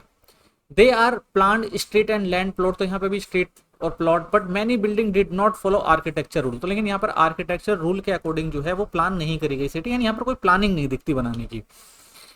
इन inclusion of Paharganj and foundation plan, Paharganj was added to the new Delhi development plan, तो पहाड़गंज को भी इसमें शामिल किया गया था। New railway station was proposal in area, तो यहाँ पर रेलवे स्टेशन का प्रपोजल दिया गया। नए रोड प्लान किए गए, सिविल लाइन रायसीना को पास करते हुए सदर बाजार और झंडेवालान तक। British also plan to demolish part of the old city wall between Kabul gate and Ajmeri gate, तो बहुत सारे ऐसे भाई गेट बनाए गए, कुछ ओल्ड सिटी के जो अलग रखे जाए ऐसे गेट बनाए गए। Fill the surrounding mode to the take space of expansion, ठीक है, ताकि ज्यादा लोग यहाँ तक ना आ सके, तो ऐसी बहुत सारी जगहों को पे गेट वगैरह भी बनाए गए ताकि इनको अलग रखा जा सके, ज्यादा जो है लोग यहाँ पर ना आ जाए। तो स्पेस का जो भी था एक्सपेंशन किया गया और जहां तक हो सकता था कंट्रोल किया गया ऐसे इलाकों को जहां पर जो है ज्यादा भीड़ ना लगे। Slow progress due to World War and railway changes, तो बहुत सारी स्लो प्रोग्रेस हमें देखने को मिलती है जब वर्ल्ड वॉर 1 हुआ था। तो World War 1 cost delay many construction and development plan, ठीक है ना, क्योंकि उस टाइम ब्रिटिश जो थे इन्वॉल्व हो गए थे फर्स्ट वर्ल्ड वॉर में, तो बहुत सारे जो कंस्ट्रक्शन वगैरह काम थे जो यहाँ पर नहीं हो पाए थे। Changes in Agra Delhi railway route also slow growth in the south and west city, तो आगरा दिल्ली का जो रेलवे बनाया गया था उसमें भी काफी देखने को मिला स्लो काम हुआ। इन 1970 में plan was made transfer nazul land government on land to the imperial administration, तो कुछ ऐसे भी इलाके थे जिनको लिया गया और उनको क्या किया गया, जो गवर्नमेंट ऑन लैंड घोषित किया गया ताकि जो भी इंपीरियल एडमिनिस्ट्रेशन के काम है वो यहाँ पे किए जा सके, तो लोगों की जमीनों को भी जो है वो कब्जे में लिया गया। This transfer was finally completed in 1924 allowing further development, तो ये सारे काम करने में लगभग 1924 तक यानी 1924 तक का समय लगा और उसके बाद जो डेवलपमेंट को आगे बढ़ाया गया। Social division and class based infrastructure, हमें क्या देखने को मिलता है यहाँ पर, कौन कौन से सोशल और क्लास बेस्ड इंफ्रास्ट्रक्चर देखने को मिले। तो in urban planning there was clear class discrimination, तो हमें देखने को मिलता है जब जो भी अर्बन प्लानिंग करी गई थी वहां पे क्लास डिस्क्रिमिनेशन तो देखने को मिला ही। Road like mutiny memorial road were reserve for the elite और ब्रिटिश ऑफिशियल, तो जो भी ये भाई म्यूटिनी जो मेमोरियल रोड बनाया गया था उसमें सिर्फ इलाइट और ब्रिटिश ऑफिशियल जा सकते थे, बाकी किसी को आने की इजाजत नहीं थी। Ordinary people had to use alternative route, तो उनको अल्टरनेटिव रूट से यूज करने के लिए जाना पड़ता था, ठीक है ना, जैसे मुंडेलवाना रोड, तो उनके लिए अलग रोड बनाए गए थे, उनको यूज करना होता था। The reflected and reinforce the colonial special hierarchy, तो नॉर्मल ये था कि वो दिखाना चाहते थे कि भाई ये जो क्षेत्र है वो हायरार्की के लिए ही बनाए गए हैं। Redevelopment of Daryaganj and convent area, तो बहुत सारे दरियागंज के जो एरिया थे उनको भी अच्छे से डेवलप किया गया। For the development of Daryaganj the municipality had to raise money, तो इसके लिए क्या भाई था, मनी राइज करी गई। इन 1916 लेड फ्रॉम ए ओल्ड जो convent was sold for housing and business use, तो जो भी उस जगह के क्षेत्र थे उन सारे क्षेत्रों को क्या किया गया, हाउस और बिजनेस के लिए जो है बेचा गया कि भाई यहाँ पर जो है हाउसिंग और बिजनेस एरिया रहेंगे। Some land was also set aside for school, कुछ जो एरिया थे वो स्कूल के लिए भी छोड़े गए। There was one of the first example of plan urban infrastructure in Delhi, तो यहाँ पर हम देखते हैं सबसे पहला जो एग्जांपल देखने को मिलता है जहाँ पर इंफ्रास्ट्रक्चर को डेवलप करने के लिए कुछ प्लानिंग करी गई थी। तो कह सकते हैं जो दिल्ली जो पोस्ट कैपिटल ट्रांसफर यानी कैपिटल ट्रांसफर होने के बाद अच्छे से प्लान किया गया, ठीक है, और यहाँ पर स्टेबल किया गया, यहाँ पर सोशल जो भी चीज़ें थी उनको और ज़्यादा डेवलप किया गया। ब्रिटिश जो सिंबलाइज चीज़ों को बनाया गया ताकि उनकी पावर और उनके ऑर्डर का साफ तरीके से देखा जा सके, ठीक है ना। जो ओल्ड दिल्ली थी उसको दरकिनार करा गया, इन इसको पे ध्यान नहीं दिया गया। और पॉलिटिकल बायस भी बहुत सारे देखने को मिलते हैं अर्बन पॉलिसी को देख के, जो ब्रिटिशर्स ने अपनी सुविधा के अनुसार बनाए थे, ठीक है। चलिए नेक्स्ट क्वेश्चन देखते हैं। अगला क्वेश्चन है discuss the architectural vision behind the construction of new Delhi and new capital British India, what role did Edwin Lutyens and Herbert Baker play and how did their design reflect both British imperial ideology and Indian influence. तो हम देखते हैं भाई जो भारत कि में जब राजधानी दिल्ली को बनाया गया तो उस समय कौन कौन से मेजर चेंजेस यहाँ पर देखने को मिलते हैं और किस तरह से एडविन लुटियन और हार्वर्ड ने इसको अच्छे से डेवलप किया पूरे टाउन प्लान को, और इसमें किस तरह से ब्रिटिश आइडियोलॉजी देखने को मिलती है और किस तरह से इंडियन जो इन्फ्लुएंस भी देखने को मिलता है, इन सब चीजों को समझेंगे। When the capital of British India was moved from Calcutta to Delhi 1911, building New Delhi was not just about urban development, it was a symbolic political statement। तो भाई सिर्फ राजधानी को ही शिफ्ट नहीं करना था, यहाँ पर जो डेवलपमेंट होना था अर्बन डेवलपमेंट वो पॉलिटिकल स्टेटमेंट भी था, ठीक है ना। क्या दिखाना था, ब्रिटिश रूल को दिखाना था, ठीक है ना, उनके जो पॉलिटिकल पावर थी उनको दिखाना था, तो इसलिए भी बहुत सारी चीजों का जो बनाना था बहुत जरूरी था। The new capital had so, तो नए कैपिटल जो थी उसमें आपको गार्डनर देखने को मिलेगी, स्टेबिलिटी देखने को मिलेगी, अथॉरिटी ऑफ ब्रिटिश रूल देखने को मिलेगा, connection to Indian imperial past यानी जो भारत के पुरानी चीजें थी उनको भी इसमें शामिल किया गया था, स्पेशली द मुगल हेरिटेज, खासकर जो मुगल हेरिटेज थे इन सब चीजें जो थी इनको भी जो है टाउन प्लानिंग के अंदर शामिल किया गया। Two famous architect Edwin Lutyen और हार्बर्ट बेकर जो थे उन्होंने इस पूरे टास्क को लिया। Their collaborate shaped unique architectural identity of new Delhi, तो इनके जो आर्किटेक्चर थे इन्होंने एक नए तरीके का जो आर्किटेक्चर डेवलप किया दिल्ली के अंदर और नए तरीके से जो इसको डेवलप किया। Architecture as a symbol of power, तो सिंबल ऑफ पावर को दिखाना जरूरी था, तो इंपीरियल विजन तो कल्चरल सिविलाइजेशन भी जरूरी था, तो इसलिए इन्होंने क्या किया, शुरुआत में जो भी British wanted to Delhi be a symbol of imperial power, तो वो दिखाना चाहते थे कि भाई दिल्ली जो है उस पर पता लगे कि भाई इस पे इंपीरियल पावर यानी ब्रिटिश का जो है शासन है इसकी झलक दिखनी चाहिए उनके आर्किटेक्चर के अंदर। तो they use Mughal style feature like, तो उन्होंने कुछ मुगल के जो फीचर थे उनको भी यूज किया था, जैसे रेडस्टोन हो गया, डोम वगैरह हो गए, आर्चरीज हो गई, जालिस वगैरह हो गई, ठीक है ना, और डेकोरेटिव डिजाइन, तो ये सारी चीजें कुछ जो थी जो उनको अच्छी लगती थी उन्होंने ब्रिटिशों मुगल पीरियड्स की जो डिजाइन थे उनसे भी लिया था।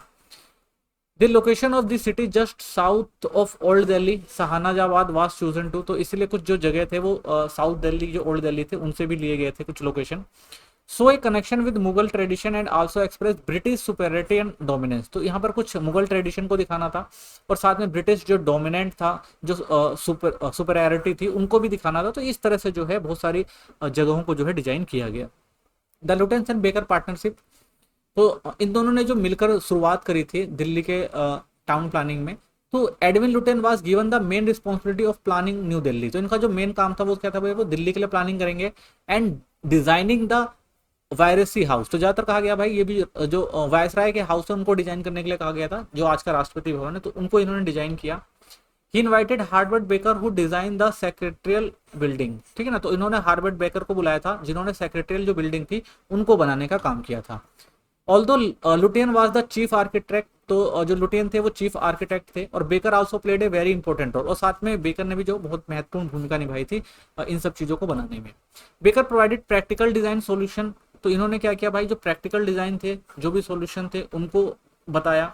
Delhi climate and local needs की जो जरूरत थी उसके हिसाब से जो है सारी चीजें जो टाउन प्लानिंग और जो भी इंफ्रास्ट्रक्चर को डेवलप करना हो गया या जो भी बिल्डिंग वगैरह बनानी थी उसके हिसाब से जो है सारी चीजें करी थी। Debate over design and its symbolism, तो कुछ डिबेट भी हुई थी, जैसे at first Lutyen did not respect Indian architecture, he preferred classical European style. तो भाई इंडिया का जो आर्किटेक्चर था उसको पसंद नहीं करते थे लुटियन, लेकिन और वो ज्यादातर सोच रहे थे कि भाई यूरोपियन स्टाइल की चीजें ही जो है बनाई जाए। But viceroy lord Hardinge supported the Indo Saracenic style, लेकिन वही जो लॉर्ड हार्डिंग थे उन्होंने कहा भाई दोनों को मिलाकर बनाया जाएगा, विच इज मिक्सड इंडियन यूरोपीय एलिमेंट, ताकि पता लगे भाई ये मिक्स है इंडियन और यूरोपीय एलिमेंट, वो दोनों को चाहते थे, तो उन्होंने इस चीज की बात कही थी। He wanted A design that connected with the Indian people, तो चाहते थे कि भाई ऐसा डिजाइन किया जाए ताकि इंडिया लोग भी जो है अपने आप को इससे कनेक्ट कर सके। तो Hardinge the Herbert Baker argued for using Mughal arch and eastern design element, तो इसलिए जो था हार्बर्ट बेकर ने जो है कहा कि जो मुगल आर्किटेक्चर है या जो ईस्टर्न डिजाइन एलिमेंट है उसको भी जो है वो थोड़ा शामिल किया जाना चाहिए, तो उसके लिए भी उन्होंने आर्ग्यू किया था। In the end blended style was created, तो लास्ट में भाई इस बात पर सहमति बनी कि एक ब्लेंडेड स्टाइल जो है उसके आधार पर जो भी चीजें बनाई जाएंगी। तो हिस्टोरियन थॉमस मैटले कहते हैं भाई कि ये जो नई तरह की एक तकनीक देखने को मिलती है वो सिंथेसिस थी, यानी ब्रिटिश एंड इंडियन आर्किटेक्चर को इसके अंदर क्या किया गया था, मिक्स किया गया था। Lutyen Viceroy House, although Lutyen began with classical European idea in the final design of Viceroy House now Rashtrapati Bhavan आज के टाइम में जो है he include many Indian element, तो भाई उनकी तो मेन मकसद यही था, वो चाहते थे कि भाई यूरोपियन जो आर्किटेक्चर है उसको ज्यादा देखा जाए, लेकिन बाद में फिर क्या किया गया, हमने देखा भाई उन्होंने इंडियन एलिमेंट्स को भी जो है इसमें शामिल किया। The huge horizontal building feature, जैसे छज्जे हो गए, ठीक है ना, छत्रीस हो गई या एलिफेंट स्टैचू हो गए, तो ये सारी चीजें भी हमें देखने को मिलती हैं जो इंडियन स्टाइल की बनाई गई थी।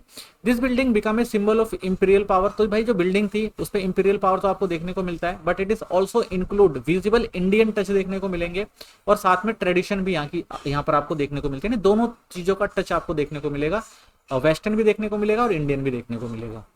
Architecture adaptation of climate and style, तो हार्बर्ट बेकर जो डिजाइन किया था, अप्रोच करी थी, was more practical and climate friendly, तो भाई वो चाहते थे ऐसी चीज बनाई जाए जो क्लाइमेट जो फ्रेंडली हो।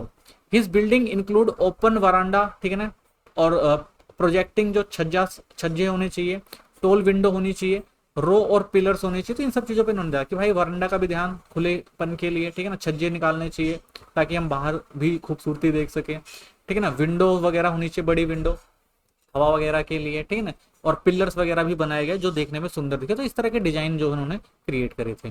This feature were well suited Delhi as a hot tropical climate, तो मेन मकसद ये भी था भाई इनका, क्यों, क्योंकि दिल्ली जो था वो थोड़ा हॉट क्लाइमेट होता है, तो जो हवा आती जाती रहे इसका भी मेन ध्यान रखा गया। They were not just a beauty, they were practical solution inspired by the local tradition, तो ये कुछ सिर्फ आप देखेंगे तो सिर्फ एक सुंदरता पर ही आधारित नहीं था, बल्कि ये जो था ये इंस्पायर्ड था लोकल ट्रेडिशन से भी। Baker's and secretarial building, in Herbert Baker secretarial building the influence of Indian architecture was more valuable, ठीक है, तो उन्होंने कहा कि भाई कि जो इंडियन आर्किटेक्चर पे जो बनाया गया है वो बहुत ज्यादा वैल्यूबल था, जैसे compare to Lutyen Baker more openly include Indian design element in the Europe style structure, तो उन्होंने भाई इंडियन डिजाइन को भी लिया एलिमेंट लेके और यूरोपियन स्टाइल जो स्ट्रक्चर वो डेवलप किए थे। His building so not only gardener but also एक connection with the local environment, तो इनकी जो भाई बिल्डिंग थी वो लोकल जो भी एनवायरमेंट था उससे जो है काफी मैच करती थी। Baker style was a blended elegance and cultural sensitive, तो इसमें आपको क्या देखने को मिलेगा भाई, एक एलिगेंस देखने को मिलेगा और जो कल्चरल जो सेंसिटिविटी थी, यानी जो कहा जाए कि जो कल्चर को लेके जो उनका स्टाइल था वो भी जो है बहुत अच्छा दिखाई देता है, यानी खूबसूरत, अच्छे और लोकल कल्चर के अकॉर्डिंग बहुत ज्यादा सेंसिटिव ये सारी चीजें दिखाई देती हैं आपको। तो कह सकते हैं हम कि जो दिल्ली आर्किटेक्चर जो था, जो लुटियंस थे और जो बेकर ने उन्होंने मिलकर बनाया, वो काफी सुंदर एक तस्वीर दिखाता है कि यूरोपियन और इंडियन जो आर्किटेक्चर था उसको, और जो भी चीजें उन्होंने बनाई वो बहुत ही जबरदस्त बनाई गई, और इंडिया का जो रिच हेरिटेज है वो आज भी आप देख सकते हैं, ये जो बिल्डिंग है उनके द्वारा उस टाइम बनाई गई थी। नेक्स्ट क्वेश्चन हमारा, examine the political development in Delhi after transfer of the capital in 1911, how did national movement, religious organisation, local grievance save Delhi, political awakening during 1911 to 1931, तो भाई जब राजधानी दिल्ली बनाया गया तो उस समय जो कैपिटल बनाई गई तो उसमें यहाँ पर कौन कौन से जो है मूवमेंट आपको देखने को मिलते हैं हुए, चाहे वो रिलीजियस हो, चाहे लोकल हो, चाहे वो पॉलिटिकल हो, तो क्या डेवलपमेंट हुआ और क्या नया बदलाव आया, ये सब चीज समझेंगे इस क्वेश्चन में हम। Before 1911, Delhi was often called a political blank space for silent zone. But after the capital shifted from Calcutta to Delhi the city began to wake up politically. तो भाई पहले तो क्या किया गया, इसे पॉलिटिकल जो एक स्पेस ब्लैंक था दिल्ली के अंदर, उसको भरने के लिए जो है यहाँ पर दिल्ली को सिर्फ राजधानी बनाया गया था। क्योंकि जब ब्रिटिशर्स मुगल के जाने के बाद जो ब्रिटिशर्स थे वो यहाँ से सत्ता चलाना चाहते थे, मुगलों के जाने के बाद जो ये जगह थी वो खाली हो चुकी थी, ये पॉलिटिकल सेंटर नहीं रह चुका था। लेकिन जब उनको लगा कि भाई कलकत्ता में वो सब चीज़ें अच्छे से नहीं हो पा रही हैं तो दिल्ली में ज़्यादा अच्छे से हो पाएंगी, तो उन्होंने यहाँ पर वो लोग यहाँ पर आए और यहाँ पर बहुत सारे मेजर चेंजेस भी किए ताकि इसको और अच्छे से डेवलप किया जा सके। ठीक है, तो इसके बाद क्या होता है, राजधानी दिल्ली के अंदर भी जो नेशनल लीडर जो थे या जो भी रिलीजियस फॉर्मर थे और जो भी उनकी आइडियोलॉजीज थी वो भी क्या होती है, चेंज होती है यहाँ के लोगों की। और वो लोग भी जो है देखते हैं कि भाई इंपीरियल रूल ज़्यादा है यहाँ पर और ब्रिटिशर्स का अपने हिसाब से सारे काम कर रहे हैं, लोकल लोगों को बहुत ज़्यादा परेशानियां हो रही है, तो उन लोगों ने उनके खिलाफ भी जो कुछ मूवमेंट चलाए। तो over the next 2 decade Delhi become deeply involve in national and constitutional movement. तो धीरे धीरे क्या हुआ, दिल्ली के अंदर जो लोग जागरूक हुए और उन्होंने भी क्या किया भाई, अपने को डेवलप्ड किया, ठीक है ना, और अपने जो भी राइट्स थे उनको समझना शुरू किया और बहुत सारे जो आप देखते हैं यहाँ पर नेशनल और कॉन्स्टिट्यूशनल मूवमेंट स्टार्ट होते हैं। Early political unrest and revolutionary reaction, तो 1912 और 14 में हम देखते हैं क्या बदलाव देखने को मिलते हैं आपको। तो in 1912 during the official entry into Delhi viceroy lord Hardinge was attacked with a bomb. तो आप देखते हैं कि भाई जब दिल्ली के लोगों के लिए काम नहीं किया जा रहा था तो कुछ लोग नाराज थे, और यहाँ पर भी आप देखते हैं भाई दिल्ली ब्रिटिश से बहुत सारे नाराज लोगों में से कुछ लोग थे जिन्होंने एक बार जब एक ऑफिशियल जो थे लॉर्ड हॉर्डिंग जब यहाँ पर आए थे 1912 में, तो उनके ऊपर बॉम्ब से भी हमला किया गया। यानी देख सकते हैं कि लोग जो थे ब्रिटिश जो शासन था उससे लोग नाराज भी थे। तो this was seen an act of revolutionary nationalist, यानी देखने को हम कह सकते हैं कि बहुत सारे जो रिवोल्यूशनरी जो नेशनलिस्ट थे वो भरकर इस टाइम आ रहे थे दिल्ली के अंदर, आप देखेंगे। However revolutionary nationalism in Delhi did not get much support as a did in Bengal. तो भाई देखा जाए तो जो रिवोल्यूशनरी नेशनलिज्म था दिल्ली के अंदर वो उतना ज्यादा सपोर्टिव नहीं था जितना बंगाल में था। इन दी 1914 Delhi Lahore conspiracy only a few local people like Aamir Chand were involve. तो इसमें देखें ज्यादा लोग जो थे अगर आप देखें तो इन्वॉल्व नहीं होते थे उस टाइम, जो मूवमेंट वगैरह होते थे तो लोकल कुछ लोग जो थे वो इन सब चीजों को चला रहे थे, जिसमें आप देख सकते हैं आमिर चंद वगैरह लोग जैसे लोग कुछ लोग थे। So will some early protest occurred Delhi revolutionary activity remain limited in this year. तो भाई कुछ रिवोल्यूशनरी एक्टिविटी आपको यहाँ पे दिखाई देखने को मिलती है उस टाइम 1912 और 1914 में, लेकिन कुछ ज्यादा हमें देखने को नहीं मिलता। लेकिन धीरे धीरे ये चीज जो है वो और ज्यादा आगे देखने को मिलती है हमें। तो Khilafat movement and rise of Muslim political awareness, तो Delhi political scenes become more active during the Khilafat movement. जो खिलाफत मूवमेंट चला था ब्रिटिश के खिलाफ, ठीक है ना, तो उसमें हम देखते हैं कि दिल्ली में थोड़ी थोड़ी जो राजनीति होती है वो उभरती है। The Ali brother Mohammad Ali Jinnah and Shaukat Ali come to Delhi 1912 and become the central figure. तो ये दो भाई जो आते हैं जो खिलाफत मूवमेंट चलाते हैं, ये दिल्ली के अंदर जो पॉलिटिक्स का एक नया रास्ता तय करते हैं और एक नया रास्ता दिखाते हैं, और यही एक सेंट्रल फिगर बनते हैं रिवोल्यूशनरी जो मूवमेंट था उनका। तो their newspaper Comrade and Urdu Hamdard become very popular. तो इन्होंने कुछ ब्रिटिश के खिलाफ कुछ चीजें लिखी, चाहे वो उनके न्यूज़पेपर हो जैसे कॉमरेड हो गया या एक और था उर्दू हमदर्द। तो इन सब से भी है जो ब्रिटिश के खिलाफ कुछ जो उनकी गलत नीतियां था उनके खिलाफ लेख लिखे जाने लगे थे इस टाइम। शौकत अली जो थे group अंजामुन e Khuddam e Kaaba was also active during the Balkan war. तो बाल्कन वॉर में उन्होंने भी कुछ चीजें जो थी लिखी थी, उनके भी कुछ ग्रुप थे जो रिवोल्यूशनरी मूवमेंट चला रहे थे। Doctor Ansari house is Daryaganj called Dar ussalam become an important centre for both Congress and Muslim politics. तो यहाँ पर भी बहुत सारे कांग्रेस और मुस्लिम पॉलिटिक्स जो आपको देखने को मिलती है। जो डॉक्टर अंसारी थे दरियागंज में रहते थे, ठीक है, तो यहाँ पर धीरे धीरे हमें देखने को मिलता है कुछ पॉलिटिकल मूवमेंट देखने को मिलती है। This period saw a sharp in Muslim political consequences in Delhi. तो इस समय आप देखेंगे बड़े पैमाने पर जो है मुस्लिम पॉलिटिक्स है वो दिल्ली में आपको देखने को मिलती है।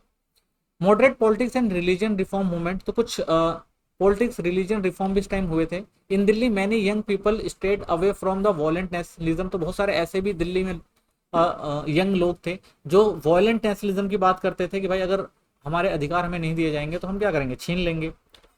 This was mainly due to the influence of moderate leader. तो ये क्यों हो रहा था, क्योंकि जो मॉडरेट लीडर आए थे, जो नए लीडर आए थे, वो जो थे उनको लगता था कि भाई जो ब्रिटिश हमारे ऊपर रूल चला रहे हैं वो सही नहीं है, इसको खत्म करना चाहिए, ठीक है। और जिसमें Mohammad Ali who supported constitutional method. तो ये कुछ मॉडरेट थे जो आराम से नरमी से ठीक है ना, और हक की लड़ाई की बात करते थे, ठीक है ना। तो ये लोग उग्र नहीं हुआ करते थे, वायलेंट नहीं हुआ करते थे, बड़े प्यार से और अपनी मांगों को बतवाने को कॉन्स्टिट्यूशनल तरीके से जो है अपनी बातों को रखने की बात करते थे। द आर्य समाज started becoming more influence specially among the Jat community. उसके बाद हम देखते हैं आर्य समाज भी जो आगे उभर कर आता है, जो बहुत सारे मूवमेंट चलाता है, खासकर जाट कम्युनिटी में आपको देखने को मिलता है, जो लोग ब्रिटिश के खिलाफ कुछ आवाज उठाते हैं। Institution like Gurukul, Congress, Stephen College link through the Swami Shraddhanand, CF Andrews represented the liberal and reformist approach. तो बहुत सारे जो इंडियन और कुछ जो थे बाहर के भी जो लोग थे जो सपोर्ट कर रहे थे भाई कि यहाँ पर भी जो है एक अच्छी अप्रोच के साथ जो है पॉलिटिक्स को आगे बढ़ाना चाहिए, ठीक है ना। तो लिबरल और रिफॉर्मिस्ट अप्रोच जो आपको यहाँ पर देखने को मिलेगी। The Arya Samaj played a major role in shaping Hindu political thinking in Delhi during time. तो इसी टाइम आर्य समाज जो था वो हिंदू पॉलिटिक्स को आगे लेकर आते हैं, हिंदू पॉलिटिकल जो थिंकिंग थी उसको आगे बढ़ाने का काम करते हैं, जो धीरे धीरे और ज्यादा बढ़ती है। Home rule and early political organization हमें देखने को मिलते हैं। तो between 1950-97 when the Ali brother were in jail, political activity in Delhi slow down. तो आपको पता है भाई कि जब मूवमेंट चल रहा था खिलाफत, तो उस समय अली और जो थे ब्रदर थे उनको जेल में डाल दिया गया था, और इसलिए यहाँ पर जो देखा जाए जो पॉलिटिकल एक्टिविटी थी वो थोड़ी कम हो चुकी थी। लेकिन in 1970 hope was revived with the expected visit the Edwin Montagu, secretary state of India. 1917 के बाद अगर हम देखते हैं ये चीज फिर से उभर कर आती है। लीडर लाइक जैसे डॉक्टर अंसारी, मिसाक जी मैनर, Asif Ali and Pyare Lal become active. तो ऐसे कुछ जो मूवमेंट करने वाले लोग थे वो उभर कर आते हैं, वो एक्टिव होते हैं। In the same year the Indian association was from in Delhi. ऐसे एक इंडियन एसोसिएशन होती है वो बनती है दिल्ली के अंदर, जो अपने पॉलिटिकल राइट की बात रखती है। It rise Delhi specific demand such the making Delhi governor, कि भाई दिल्ली में जो गवर्नर है, जो प्रोविजंस है, sitting as a separate high court और establishing university in the city. तो ऐसी बहुत सारी चीजें भी हम देखते हैं जो उभर कर आती हैं। लोग डिमांड करते हैं भाई यहाँ पर भी दिल्ली गवर्नर प्रोविंस बनना चाहिए, यहाँ पर भी हाई कोर्ट होनी चाहिए, यहाँ पर भी यूनिवर्सिटी बननी चाहिए। तो ऐसी बहुत सारी जो मांगे हैं उठने लगती हैं धीरे धीरे। दिस पीरियड में एक beginning of the organize political demand in India. और यहीं से जो है देखते हैं कि जो लोग ऑर्गेनाइज होते हैं और दिल्ली के अंदर पॉलिटिकल डिमांड जो है अपनी रखते हैं ब्रिटिश के खिलाफ। Public unrest and social economic hardship. After world war one people in Delhi faced many problem. तो बहुत सारी प्रॉब्लम हमने देखा था, वर्ल्ड वॉर का जो बहुत तगड़ा असर भारत पे पड़ता है। High price, rising house rent, income tax and deadly influence pandemic. तो ये सारी जो समस्याएं थी, यानी तो टैक्स बढ़ा दिया गया, ठीक है ना, प्राइस बढ़ रहे थे चीजों के, बहुत सारी बीमारियां बढ़ रही थी, ठीक है, तो इनके लिए कुछ काम नहीं किया जा रहा था, तो इसलिए लोग जो थे बहुत ज्यादा नाराज थे। This is lead to growing public anger. तो इससे क्या हुआ, लोगों की जो एंगर था वो बहुत ज्यादा बढ़ा। In this atmosphere Gandhi ji road road satyagraha reach Delhi. और इसी टाइम 1990 में क्या जो गांधी जी द्वारा शुरू किया गया रॉयल टैक्स सत्याग्रह था वो भी पहुंचता है।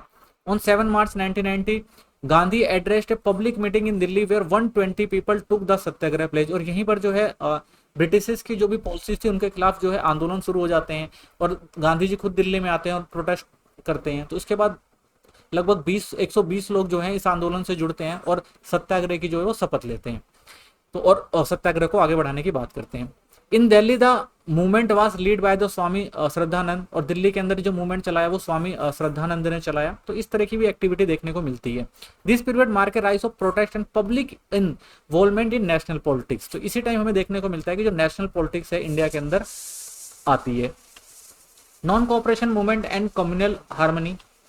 The non cooperation movement started in 1920 had a strong impact in Delhi too. तो भाई जो नॉन कोऑपरेशन मूवमेंट था उसने भी 1920 में एक स्ट्रॉन्ग इम्पैक्ट डाला इंडिया के अंदर। कैसे, Pyarelal and Hakim Ajmal give here up their titles. तो भाई बहुत सारे ऐसे लोग थे जो ब्रिटिश नीति के खिलाफ वो क्या कर रहे थे, जो भी उनको टाइटल दिए गए थे उन्होंने उसको छोड़ दिया।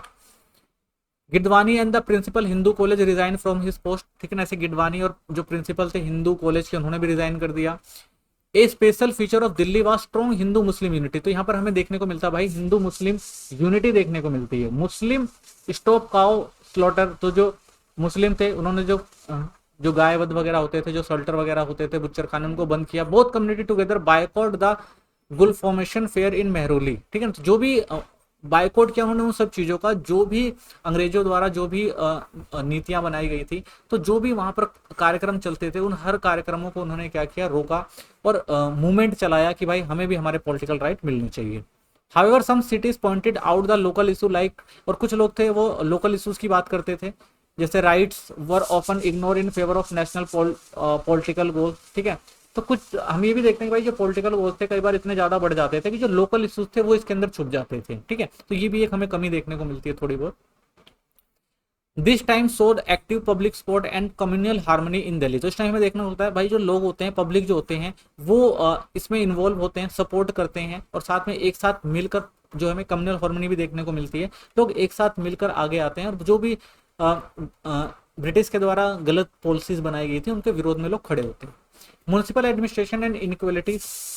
New Delhi municipal was form in 1916 but it did not become active until 1925। तो भाई म्युनिसिपल कॉर्पोरेशन बना तो गया था 1960 में, लेकिन ये चला एक्टिव कब हो पाया, 1925 में। तो in beginning the development of Delhi control over nazul land. तो आपको पता है भाई ये सबसे पहले ये नजुल लैंड के अंदर आता था, ठीक है ना, यानी स्टेट ओन लैंड होता था, यानी जो चाहे जो जमीन पर कब्जा किसका है, स्टेट का है, गवर्नमेंट का है, वो जो चाहे वो करेगी। Was in hand of deputy commissioner. तो भाई ये पूरा डिप्टी कमिश्नर के कंट्रोल में था और वो लोगों को देते नहीं थे। Until 1931 the urban administration gave more importance to new Delhi. और हमने देखा कि भाई अर्बन जो एडमिनिस्ट्रेशन था वो ज्यादा इंपॉर्टेंट हो जाता है न्यू दिल्ली में 1931 तक। एग्जाम्पल के तौर पे हम देखते हैं high quality service like water supply were available in only in new Delhi, यानी जो भी फैसिलिटी मिल रही थी वो न्यू दिल्ली को मिल रही थी। Well old Delhi was neglected and not receive some attention. और वहीं जो पुरानी दिल्ली से उसको दरकिनार किया जा रहा था, उस पर कोई ध्यान नहीं दिया जा रहा था। The clear inequality between the new and old part of the city. तो भाई न्यू और ओल्ड पार्ट में जो भी चीजें हो रही थी वो नेग्लेक्ट नहीं की जा सकती थी, वो पूरी तरह से क्या थी, भेदभावपूर्ण थी, ठीक है ना। यानी जो ब्रिटिश ने जो कॉलोनी बसाई थी, जो न्यू दिल्ली थी, जो ब्रिटिश रूल जहाँ पे ब्रिटिश लोग रह रहे थे उनको तो पूरी अच्छे से सारी फैसिलिटी मिल रही थी। वहीं ओल्ड जो दिल्ली थी उनको कोई भी फैसिलिटी नहीं जा रही थी, पानी पीना की समस्या, ठीक है, गंदगी, रोड वगैरह नहीं थे। तो इन सबसे ये लोग गुजर रहे थे, तो ये सब चीजें लोगों को समझ में आ रही थी और लोग क्या कर रहे थे, इनके खिलाफ खड़े हो रहे थे। तो कह सकते हैं कि जब कैपिटल ट्रांसफर करी गई दिल्ली में तो बहुत सारे नए बदलाव देखने को मिलते हैं, बहुत सारे नेशनल मूवमेंट आए, सोशल रिफॉर्म हुए, बहुत सारे जो रिलीजन एक्टिविटीज आपको देखने को मिलती है, ठीक है ना। और बहुत सारे लोग जो हैं, जो बायोस हो रहा था उसके खिलाफ लोग जो हैं वो क्या नाम है, आवाज उठाते हैं, ठीक है ना। और बहुत सारी चीजें हमें देखने को मिली कि भाई जो ब्रिटिश थे वो अपने को तो डेवलप कर रहे थे अपने इलाकों को, लेकिन और इलाके थे उनको पीछे छोड़ रहे थे, ठीक है। तो ये सारी चीजें जो उस टाइम देखने को मिलती हैं दिल्ली के अंदर। आइए अब नेक्स्ट क्वेश्चन देखते हैं। अगला जो हमारा क्वेश्चन है वो है what impact did the partition of 1947 have Delhi's urban transformation, how did the influence of refugees communal tension and state response रिहैव द सिटी बिटवीन 1947 एंड 1948। यानी भारत का जब पार्टीशन हुआ था 1947 में तो उसका इम्पैक्ट दिल्ली पर क्या पड़ा, क्या प्रभाव पड़ा, क्या क्या समस्या आई, इन सब चीज़ों को इसमें देखेंगे हम। The partition of Indian 1947 was not just A political और जियोग्राफिकल डिवीजन। तो जो भारत का पार्टीशन हुआ था कोई एक पॉलिटिकल और जियोग्राफिकल डिवीजन ही नहीं था, it is also a huge tragedy. ये एक बहुत बड़ी ट्रेजिडी थी ह्यूमंस के लिए, डीपली इफेक्टेड द कंट्री, और इसने जो हमारे देश को है बहुत गहराई से प्रभावित किया था। Delhi being the capital and culturally important city. तो अगर हम देखें तो दिल्ली जो था एक कल्चरली इंपॉर्टेंट सिटी होती थी, जहां पर बहुत सारे आप महत्वपूर्ण चेंजेस होते हुए देखेंगे, बहुत सारे अर्बन चेंजेस आए थे इस time. The city become a refugee migrant. वहीं हम देखते हैं कि इस समय जो सिटी थी वो क्या बन जाती है, रिफ्यूजी माइग्रेंट के लिए बन जाती है, स्पेशली हिंदू और सिख जो पाकिस्तान से आए थे। But it also so instant communal violence, और साथ ही हमें यहाँ पर बहुत कम्युनल वायलेंस भी देखने को मिलता है। तो समझते हैं इसको अच्छे से। Population explosion and influence of refugee. तो सबसे बड़ी समस्या यहाँ पर हुई जो पॉपुलेशन था उसका एक्सप्लोजन हुआ। After the partition of India and Pakistan a huge number of refugee come to Delhi. तो बड़ी मात्रा में जो लोग थे वो दिल्ली में रिफ्यूजी के रूप में आए। Most of them were Hindus and Sikhs from west Punjab and north west frontier province. तो ये ज्यादातर जो भी इलाके पाकिस्तान में चले गए थे उन इलाके से जो हिंदू और सिख आए थे वो आकर यहाँ पर बसे। Between 1941 and 1951 Delhi population increase by about 90%। यानी अगर हम देखें 1941 से 1950 के बीच में जो दिल्ली की पॉपुलेशन थी वो 90% इंक्रीज हुई। The city was even nickname Refugistan, यानी देखा जाए तो इसे रिफ्यूजिस्तान बोला जाने लगा, because large number of migrants, जो बहुत ज्यादा माइग्रेंट जो थे दिल्ली में आकर रुके थे। Temporary camp are setup at place. तो टेम्परेरी सेटअप बनाए गए थे उनके रहने के लिए, कैंप वगैरह बनाए जाते थे, किंगवे कैंप, रेड लाइंस एंड पुराना किला। तो इन क्षेत्रों में आप देखोगे तो बड़े पैमाने पर रिफ्यूजी आकर रुके थे, उनके रहने का इंतजाम किया गया था टेम्परेरी तौर पर। Later permanent colony like Rajendra Nagar and Inderpuri were develop to house this refugee. और बाद में आप देखेंगे तो यही जो लोग थे, बाद में जो भी राजेंद्र नगर बना या इंदरपुरी बना या जो भी ये इलाके थे, वो बाद में रिफ्यूजियों के द्वारा ही जो है बनाए गए, जो ये कॉलोनियां बनी। This transformed the city population and urban layout permanently. तो इससे क्या हुआ भाई, जो ट्रांसफॉर्मेशन हुआ सिटी का, उसने पॉपुलेशन को बढ़ा दिया और पूरा जो अर्बन का जो लेआउट था परमानेंटली जो है इसको बदल कर रख दिया।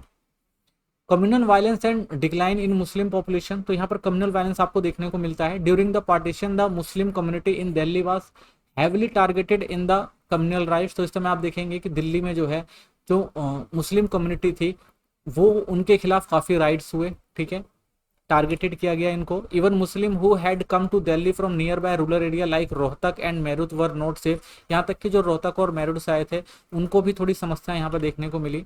इन 1941 Muslim made up about 33.22 of Delhi population. तो देखते हैं यहाँ पर जो 1941 में जो यहाँ की पॉपुलेशन में जो मुस्लिम थे वो 33.22% थे। 1951 में this number drop sharply just 5.71%, ठीक है। तो गिरावट आती है यहाँ पर, देखते हैं यहाँ पर पॉपुलेशन में मुस्लिमों की संख्या जो है 5.71% रह जाती है। In areas like Karol Bagh, Sabzi Mandi, Paharganj, Muslim families were forcefully remove from there home. तो यहाँ से जो भी मुसलमान फैमिली थी इन क्षेत्रों से उनको जबरदस्ती यहाँ से निकाला गया। This so the deep impact of the violence and fear of cities demographic and social structure. तो इससे क्या हुआ भाई, देश के अंदर जो है एक वायलेंस और या कह सकते हैं जो हमारा डेमोग्राफिक था दिल्ली का और जो सोशल स्ट्रक्चर था उसमें काफी बदलाव भी देखने को मिला। State inaction and police bias. During the partition law and order completely broke down in Delhi. तो उस टाइम आप देखेंगे लॉ एंड ऑर्डर जो था वो अच्छे से काम नहीं कर पा रहा था पार्टीशन के टाइम में। The police become openly communal bias. तो कई बार हमने ये भी देखा जो पुलिस थी वो बायस करती थी, कम्युनल बायस करती थी। For example there was large scale looting near Odeon cinema in Connaught Place but the police did nothing. तो बड़े पैमाने पर देखा लोगों को लूटा गया लेकिन वहां पर पुलिस जो है वो देखती रही, उसने कुछ कदम नहीं उठाए। Even prime minister Nehru had personally intervenes to try to stop the violence. यहाँ तक कि नेहरू जी उनको खुद आगे आके कहना पड़ा कि भाई ये जो भी चीजें हो रही हैं ये गलत है, वायलेंस, इन सबको रोका जाना चाहिए। This show how weak the helpless government show during this crisis. तो देख सकते हैं भाई गवर्नमेंट भी जो कितनी होपलेस थी इस टाइम, हेल्पलेस थी कि वो भी ढंग से इन सब राइट्स को रोक नहीं पा रही थी। कैंप्स ऑफ डिस्पायर, पुराना किला एंड हुमायूं टॉम्ब्स। तो Purana Qila become overcrowded with refugee during the partition. तो ओवर क्राउड हो गया, बहुत सारे लोग आए यहाँ पर। Around 18,000 people live there without enough water, toilet और बेसिक फैसिलिटीज नहीं थी लेकिन फिर भी लोग यहाँ पर आकर रह रहे थे। As many Muslim migrate to Pakistan. बहुत सारे मुसलमान जो थे वो माइग्रेट हुए थे पाकिस्तान से। Over 1.6 lakh people left from this camp. तो बहुत सारे लोग जो थे, लोगों को जो है कैंप में रहना पड़ रहा था। यहाँ तक कि मुस्लिम माइग्रेंट भी आपको देखते हैं पाकिस्तान से जो थे, लगभग 1.6 लाख पीपल जो थे वो कैंप में रह रहे थे उस time. Those who would not leave where left in A state legal and social uncertainty. और जो अपनी जगहों को छोड़कर नहीं गए तो उनके साथ बहुत सारा जो लीगल और सोशल जो है अनसर्टेनिटी हुई। नॉट फुली एक्सेप्टेड, जो एक्सेप्टेड नहीं थी, yet unable to return to normal life. और ये सब दोबारा से नॉर्मल लाइफ में होना आना ये भी एक बड़ी समस्या का कारण था उस time. The camps reflected the suffering chaos of the time. तो भाई लोग क्या कर रहे थे, इन कैंप में बहुत ज्यादा मुसीबतों का सामना कर रहे थे। Loss of priority and identity crisis. तो बहुत सारी ये भी समस्या आपको देखने को मिलेगी। Many Muslim lost their property which was declared एक्वेंस property even if they had not permanently left India. तो बहुत सारी जो प्रॉपर्टी थी, जो मुस्लिम्स की प्रॉपर्टी थी और उनको इंडिया छोड़ के जाना था तो उनकी प्रॉपर्टी पर जो है उनका हक जो था वो खत्म हो चुका था। It become very difficult for them to legally reclaim their homes for land. अगर मान लीजिए कोई पाकिस्तान से बाद में लौट कर वापस भी आया और दोबारा जो है अपनी प्रॉपर्टी के लिए अगर वो क्लेम भी करता था तो उसको लेना जो था वो भी बड़ा मुश्किल था। They were forced to live in Muslim majority area. तो ज़्यादातर मेजोरिटी जो मुस्लिम एरिया होता था वहां पर उनको जाने के लिए फोर्स किया जाता था कि आप यहाँ से जाएं, which lead to separation and isolation in the city, ठीक है ना। और लोगों को यहाँ से निकालना, एक ऐसी जगह ले जाना जहाँ पर मुस्लिम हो और वहाँ पे कोई समस्या ना हो। तो ये सारी समस्याएं भी उस टाइम हो रही थी कि भाई लोगों को एक अलग जगह बिठाना जहाँ पर वो सुरक्षित रह सके, ये भी एक बड़ी समस्या का कारण था उस टाइम। दिस क्रिएटेड ए गेटो, तो कह सकते हैं भाई एक तरह से गेटो भी था, क्योंकि लिस्ट सिचुएशन डीप इंसिटी crisis any Muslim in Delhi, क्योंकि भाई इनकी जनसंख्या कम थी। जैसे आप गेटो समझते हैं कि यहूदियों की वाली हालात थे, जैसे यहूदियों को एक समय मार दिया गया था बहुत बड़ी संख्या में, उनकी आबादी बहुत कम बची थी, तो ऐसी सिचुएशन देखने को मिल रही थी। हो सकता है दिल्ली में भी हो सकती थी। Gandhi moral leadership and intervention, Mahatma Gandhi took strong action a restore peace and communal harmony in Delhi. तो गांधी जी ने इनिशिएटिव लिया कि भाई जो भी समस्याएं हैं, पीस जो भी नहीं है दिल्ली के अंदर, उनको फिर से कायम करना है और आपस में जो कम्युनल हार्मनी उसको बना के रखना है। तो इसलिए गांधी जी ने भी प्रयास किए। He went on fast and acted with spirit do और डाई, तो इन्होंने भाई उपवास भी रखा और करो या मरो का नारा भी दिया कि भाई सबको मिलकर काम करना चाहिए, ठीक है ना, कम्युनल राइट नहीं होने चाहिए, सबको मिलकर रहना चाहिए। तो ये उन्होंने अपील करी। His moral stand become powerful force for piece, तो उन्होंने बड़ी स्ट्रेंथ के साथ, अपने मोरल के साथ कहा कि भाई हमको पावरफुल बनना चाहिए और जो शांति का सहयोग देना चाहिए, ठीक है। तो उन्होंने अपील करी ताकि भाई पीस स्थापित करी जा सके, शांति स्थापित करे, लोग लड़े ना, तो ये इनकी अपील थी। इन जनवरी 1940 गांधी वाज ट्रेजिकली असैसिनेटेड, और इसी के चलते आप देखते हैं कि गांधी जी को 1948 में मार भी दिया गया। After his death the worst of this violence come to the end, और उनकी मृत्यु के बाद ये जो वायलेंस था वो धीरे धीरे क्या हुआ, खत्म हो गया। His death mark psychological turning point and end of wide spread communal madness, तो उनकी मृत्यु के बाद एक जो साइकोलॉजिकल टर्निंग पॉइंट साबित हुआ, ठीक है ना। तो इससे क्या हो गया भाई, साइकोलॉजिकल दबाव लोगों पे पड़ा और लोगों ने जो शांति का रास्ता अपनाया, और जो कम्युनल मैडनेस चली आ रही थी वो धीरे धीरे क्या हुई, समाप्त हुई। Return Muslim and rising social tension, तो from March 1940 many Muslim began returning Delhi from Pakistan and try to reclaim their home properties, और कई सारे मुसलमान जो थे जो मार्च 1948 में वापस भारत आते हैं और वो सोचते हैं भाई उनकी प्रॉपर्टी वगैरह है उनको वो ले लें। तो ये भी बड़ा मुश्किल काम था। The created resentment among Hindu and Sikh refugee who were already living this same house, क्योंकि भाई अब जो क्षेत्र वो छोड़ के गए थे वहाँ पे हिंदू और सिख पहले से रहने लग गए थे रिफ्यूजी, और उन्होंने यहाँ से जाने से इनकार कर दिया। Some newspaper painted the returning Muslim spies of League supporters which is increase fear and tension in society, तो बहुत सारे लोग ये भी कहते थे भाई दोबारा से इन लोगों को आना जो है वो खतरा है और दोबारा इनको आना नहीं चाहिए। तो कुछ लोग जो थे इनके खिलाफ भी थे कि भाई इससे क्या हुआ, टेंशन होगा सोसाइटी में, तो इन सब लोगों को वापस नहीं आने देना चाहिए। The period was marked by the conflict mistrust and rising social state in past of partition Delhi, तो इससे क्या हुआ भाई, लोगों में संघर्ष उत्पन्न हुआ, कॉन्फ्लिक्ट हुआ, ठीक है ना, लोग ट्रस्ट नहीं कर पा रहे थे एक दूसरे के ऊपर, सामाजिक भेदभाव काफी बढ़ रहा था, स्ट्रेस काफी बढ़ रही थी, तो बहुत सारी समस्याओं का सामना इस समय दिल्ली में कर रही थी उस time. Property dispute and corruption, even when Muslim returning to Delhi red court order had court order they often could not get back their properties, तो भाई जब ये मुस्लिम लोग वापस आए तो हाई कोर्ट जो था, सुप्रीम कोर्ट था, उन्होंने ऑर्डर भी दिया था भाई कि इनकी प्रॉपर्टी इनको वापस की जाए, लेकिन दोबारा से उनको प्रॉपर्टी देना जो है वो बहुत मुश्किल साबित हुआ। The office of the custodian of इवेंट्स property was accused of corruption, ठीक है ना, तो बहुत सारी जगह थी यहाँ पे करप्शन था, करप्शन की वजह से बहुत सारी प्रॉपर्टी जो थी वो उनको नहीं मिल पाई जिनकी थी वो, ठीक है। Many real owner had to pay bribe face legal battle to the reclaim with rightfully their, तो बहुत सारे ऐसे लोग थे जिनकी अपनी प्रॉपर्टी थी, अगर उनको अपनी प्रॉपर्टी चाहिए तो उनको बहुत सारे केस भी लड़ने पड़े क्योंकि उनकी प्रॉपर्टी ब्राइब के द्वारा किसी और को दे दी गई थी, तो ये सारी समस्याएं उस टाइम हुई। This led to injustice frustration and deep mistrust in this system, तो इससे क्या हुआ भाई, देखा जाए तो इंजस्टिस हुआ, बहुत सारी फ्रस्ट्रेशन लोगों को रही, मिस ट्रस्ट लोगों पर फैला, तो सिस्टम के ऊपर लोगों को विश्वास भी नहीं रह गया, तो बहुत सारी समस्याएं थी सिस्टम में इस time. Mistrust and surveillance, by mid 1940 the administration feared more right could happen in Delhi, तो भाई देखते हैं 1914 में एडमिनिस्ट्रेशन ने खुद देखा कि भाई बहुत ज्यादा राइट्स हुए थे जिससे बहुत सारी समस्याएं आई। Intelligence report claim that undesirable element were coming into the city from Pakistan, तो बहुत सारे लोगों ने ये भी कहा कि भाई इंटेलिजेंस ने कहा तो बहुत सारे ऐसे लोग भी यहाँ पर आ सकते हैं जो क्या कर रहे हैं यहाँ पर जासूसी के लिए भी आ सकते हैं, ठीक है ना, पाकिस्तान से, तो ये सारी भी समस्याएं देखने को मिली उस टाइम।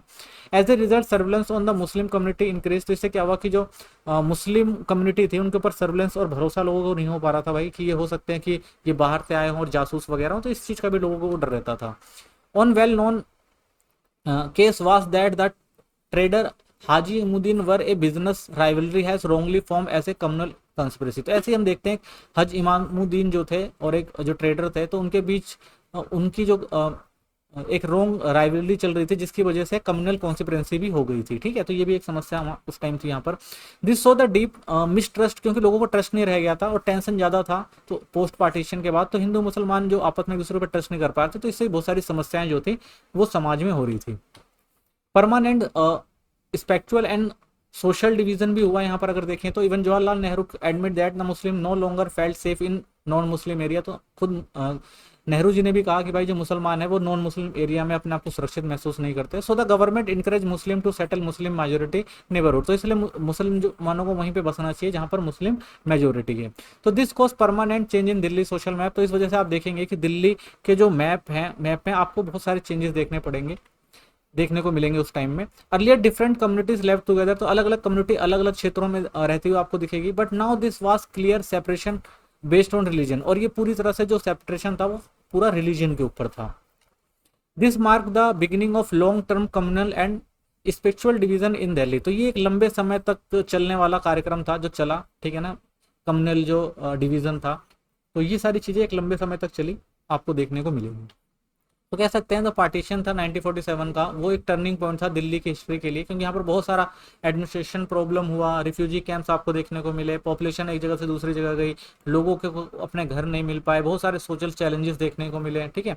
और बहुत सारी समस्याएं रही, पॉलिटिकली भी रही, सोशली भी रही, ठीक है ना। तो बहुत सारी समस्याएं भी इस समय हुई और दिल्ली को अगर आप देखेंगे ध्यान से तो, ठीक है। नेक्स्ट क्वेश्चन देखते हैं, अगला क्वेश्चन है discuss the socio spatial changes in Delhi after independence, ठीक है। तो आजादी के बाद दिल्ली के अंदर कौन कौन से सोशल चेंजेस आपको देखने को मिलता है। How did influence refugee urban expansion occupation change में और सोशल कॉन्ट्रैक्ट में, और किस तरह से जो कंटेम्प्रेरी दिल्ली में और सारी चीजें जो आपको परिवर्तित होती दिखती हैं। तो इसमें हम देखेंगे कि किस क्या प्रभाव पड़ा पार्टीशन के बाद इंडिया के अंदर, या कह सकते हैं इंडिपेंडेंस के बाद कौन सी नई चीजें और नए बदलाव आपको देखने को मिलते हैं दिल्ली में। तो after independence Delhi went through a dramatic change in this, तो एक ड्रामेटिक चेंज आपको देखने को मिलता है। सबसे पहले आपको यहाँ पे पॉपुलेशन बढ़ती हुई दिखेगी, फिर फिजिकल लेआउट में बदलाव दिखेगा, लिवहुड रहन सहन में, और कल्चरल जो एटमोसफेयर था यहाँ पर भी आपको परिवर्तन देखने को मिलता है। Once the capital Mughal then the British colonial centre, और Delhi now emerge a visit modern metropolis, तो आपने देखा इसको मुगल पीरियड्स में भी देखा, फिर उसके बाद हमने ब्रिटिश पीरियड में भी देखा, और उसके बाद फिर मॉडर्न मेट्रोपोलिस के रूप में भी हम दिल्ली को देखते हैं। The city carried out the pain of partition, dreams of national building and energy of modernisation, तो कई चीजें देखी, पार्टीशन भी देखा दिल्ली ने, ठीक है ना, देश को बनते हुए भी देखा और मॉडर्नाइजेशन भी देखा। तो the story of post 1947 Delhi in one steadily rebuilding, ठीक है ना, Reliance work place people and culture together created new urban city, तो दिल्ली एक नई अर्बन सिटी के तौर पर उभरती हुई आपको यहाँ पर दिखाई देगी। तो partition and refugee crisis the first shock to urban structure, तो सबसे पहले हमारे यहाँ जो अर्बन स्ट्रक्चर था उसको जो सबसे तगड़ा झटका लगा था वो रिफ्यूजी क्राइसिस की वजह से लगा था। The partition of 1947 gave Delhi urban layout its first major shock, तो सबसे पहला मेजर शॉक यही था भाई। दूसरा, around the 4,95,391 refugees mostly Hindu and Sikhs arrived in Delhi, यानी इतने लोगों का जो बोझ है आप देखेंगे दिल्ली पर पड़ा था। By 1951 they made of 28.4 of the city total population, यानी जो यहाँ की टोटल पॉपुलेशन थी उसका 28.4% था 1951 में। School, temple, park and even road were turn into temporary refugee camp, यहाँ तक कि जो स्कूल थे, टेम्पल थे, पार्क थे, वो भी जो थे जगह थी वो भी रिफ्यूजी कैंप में कन्वर्ट कर दिए गए थे। The government provided food, cloth, later permanent housing, often properties left behind Muslim और न्यूली बिल्ट कॉलोनी, तो बहुत सारा जो मैनेजमेंट था यहाँ पर आप देखेंगे सरकार को कराने पड़ेगा था, चाहे फूड, शेल्टर, उनकी कॉलोनी बसाना हो, ठीक है। तो ये सारे काम जो सरकार को उस टाइम करने पड़े थे। This transform of Delhi physical and social landscape, तो बहुत सारे आप देखेंगे फिजिकली और सोशली बहुत सारे चेंजेस आपको यहाँ देखने को मिलते हैं। Beyond refugees, migrants and demographic explosion, तो यहाँ पर हम देखते हैं किस तरह से माइग्रेंट और डेमोग्राफिक एक्सप्लोशन हुआ। Although refugee were a major factor Delhi growth did not depend only them, तो केवल रिफ्यूजीज के आने से दिल्ली में ये परिवर्तन आपको नहीं देखने को मिलता, ये ग्रोथ आपको नहीं देखने को मिलती है।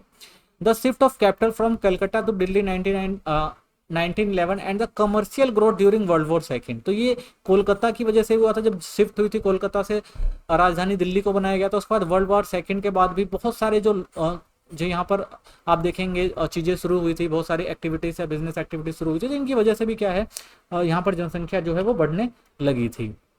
इन 1961 Delhi population grew 52.44% and 1971 it grew by the 2.92%, यानी देख रहे हैं किस तरह से साल दर साल, ठीक है ना, जो जनसंख्या है वो दिल्ली की बढ़ती ही चली गई।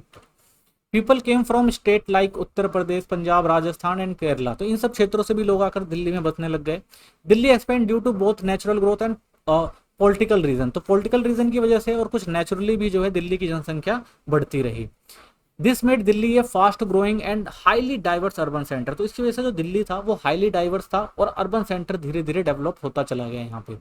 Building new Delhi establishment colony, और किस तरह से न्यू दिल्ली में जो बिल्डिंग बसाई गई, तो Delhi population kept growing, city area also expanded, the government spend crore rupees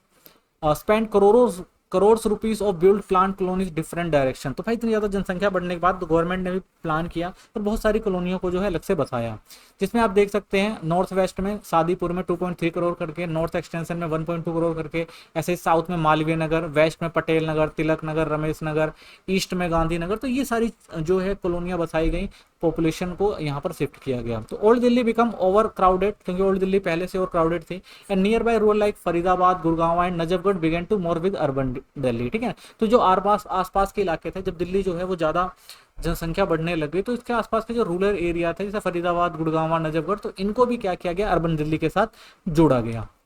this colonies were decision like Lahore with market, school, religion place, transport centre, तो ये सारे जो थे चीज़ें यहाँ पर भी जो है धीरे धीरे इन कॉलोनियों में भी बहुत सारी चीज़ें डेवलप करी गई, स्कूल, मार्केट, ताकि यहाँ पर भी लोगों को सारी सुविधाएं मिल सकें। This planning gave Delhi to more organise and modern urban structure, तो इसने जो दिल्ली को अच्छे से ऑर्गेनाइज और मॉडर्न अर्बन सेक्टर बनने में महत्वपूर्ण भूमिका निभाई। Developed of elite areas and urban separation, तो ये भी हमें देखने को मिलता है भाई, इलाइट और एरिया और अर्बन सेपरेटेशन देखने को मिलता है।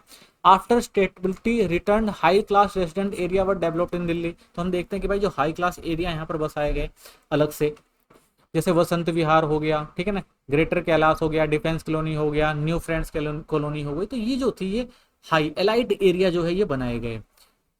This lead to class based spiritual division in the city, तो क्लास बेस्ड डिवीजन देखने को मिलता है यहाँ पर, class based.